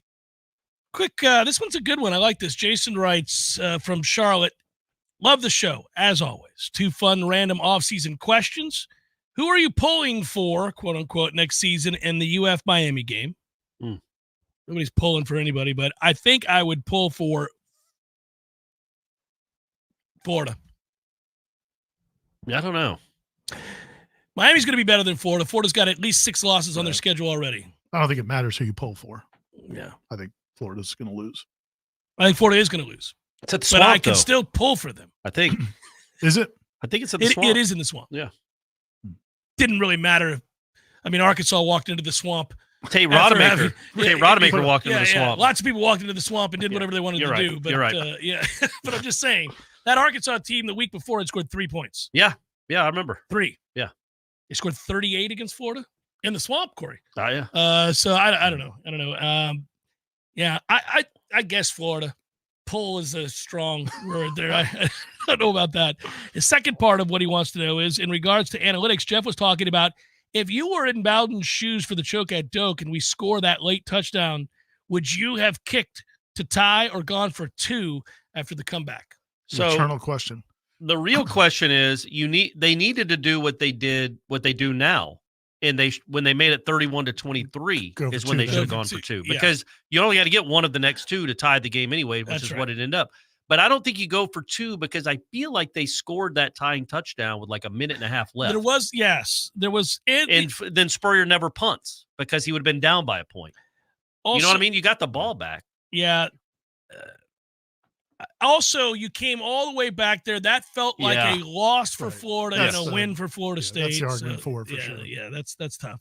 But if it would have been the last play of the game, like Brian Kelly had in the Superdome, I think you probably go for 2 because holy cow, maybe I think. But I don't think I think with a minute and a half left, it would never really make sense to go for 2. There's too much football left. Do you might think, get the ball back. How did Bowden, like those 2-point conversions failing against Miami, how did that affect him later?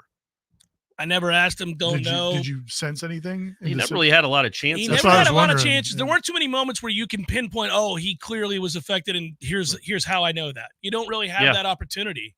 They were really good in the 90s. They weren't a lot of close games. Yeah.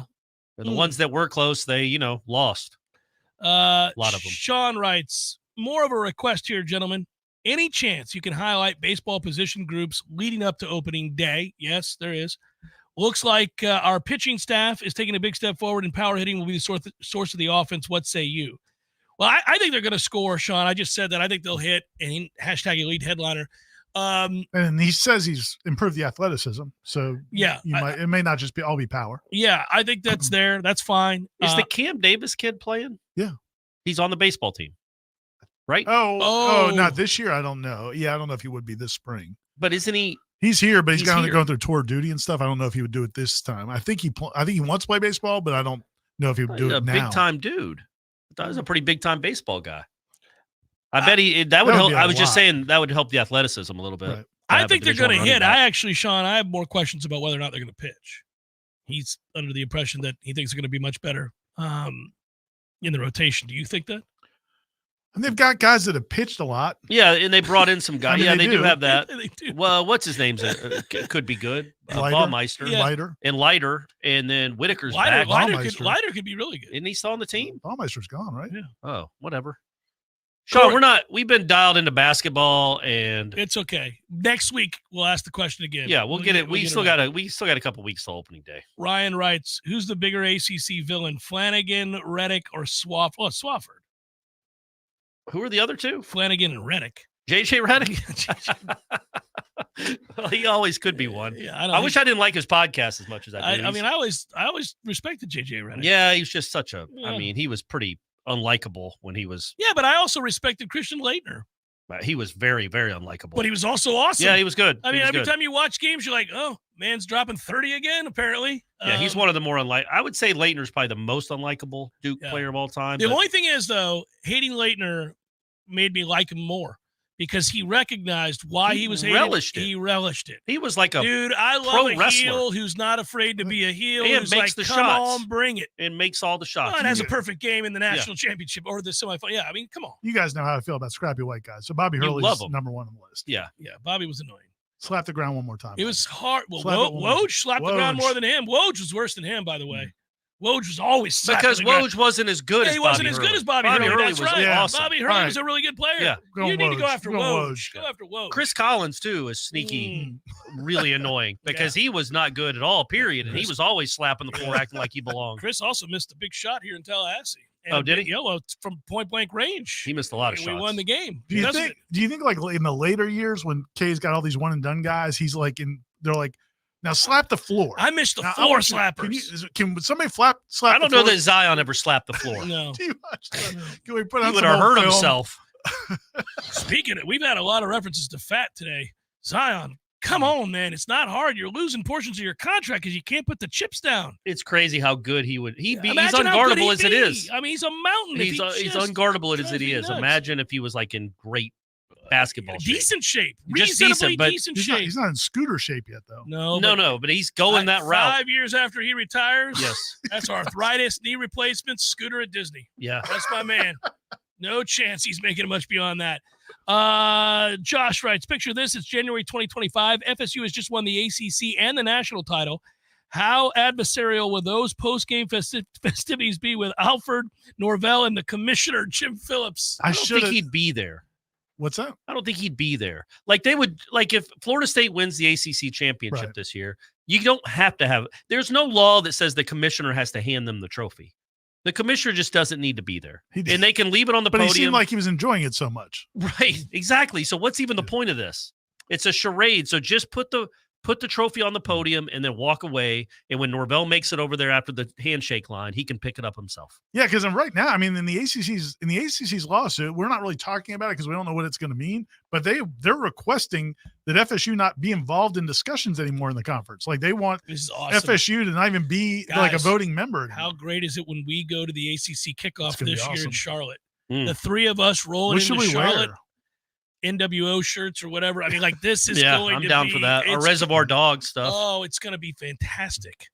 I wonder, because, some of those writers, we won't name names, really do embrace the ACC like it was of them. It's who they are. They love the ACC. And I worry about you going a little too far and like shoving Andrew Carter into a garbage can or something. Well, let's not do that. I get along with Andrew just fine. I'm worried about him. We wouldn't let him do that. He can be a little snooty, but I get along with Andrew just fine. Yeah, we wouldn't let him do that. No, I wouldn't do that to him. Because he represents Warchant. He doesn't just represent himself. There are other ACC writers that I would like to have a conversation with and talk show hosts who had a lot of interesting things to say about Florida State when they filed suit. It'll be great when their schools leave too. Well, they are. And that's the thing. I was like, how short-sighted are you? Every discussion I had, some of those guys are good talk show hosts too. Some of those guys are really, you've referenced one before.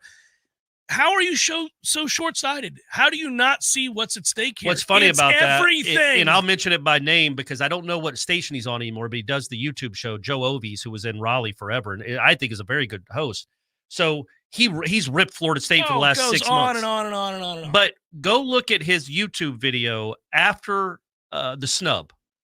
He goes, final nail in ACC coffin. That's the headline of their YouTube video. They've changed their narrative. They got Luke DeCock, who writes for one of the North Carolina papers. Like a lot of them turn, especially when they added Cal and Stanford into the conference and SMU into the conference. It took that for you guys to wake the hell up. A lot of those media then turned to, okay, this thing's a joke. Right. Well, but even then, he was still giving FSU grief after having a YouTube video that said FSU or final nail in the ACC coffin. It's like, yeah, man, that's what we've been trying to tell you. This football league isn't going to be. It's not tenable anymore. No, and I don't.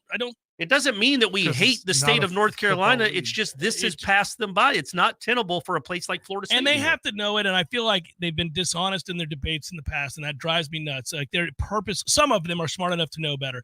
Good work out of you. Great work out of you as well. I think it's great work. Well, great work out of everybody here. Better work out of Matt. Mostly great work out of Matt. Great. I was average today, guys. Yeah, you were. I was average today. I'll try to do better next time. Please do. Great work out of you guys listening average and by watching. Your standards. That's average true, by which your is standards, way above Corey's. Yeah, there we go. That's true. That was great for me. Bye-bye. Peace. Keeping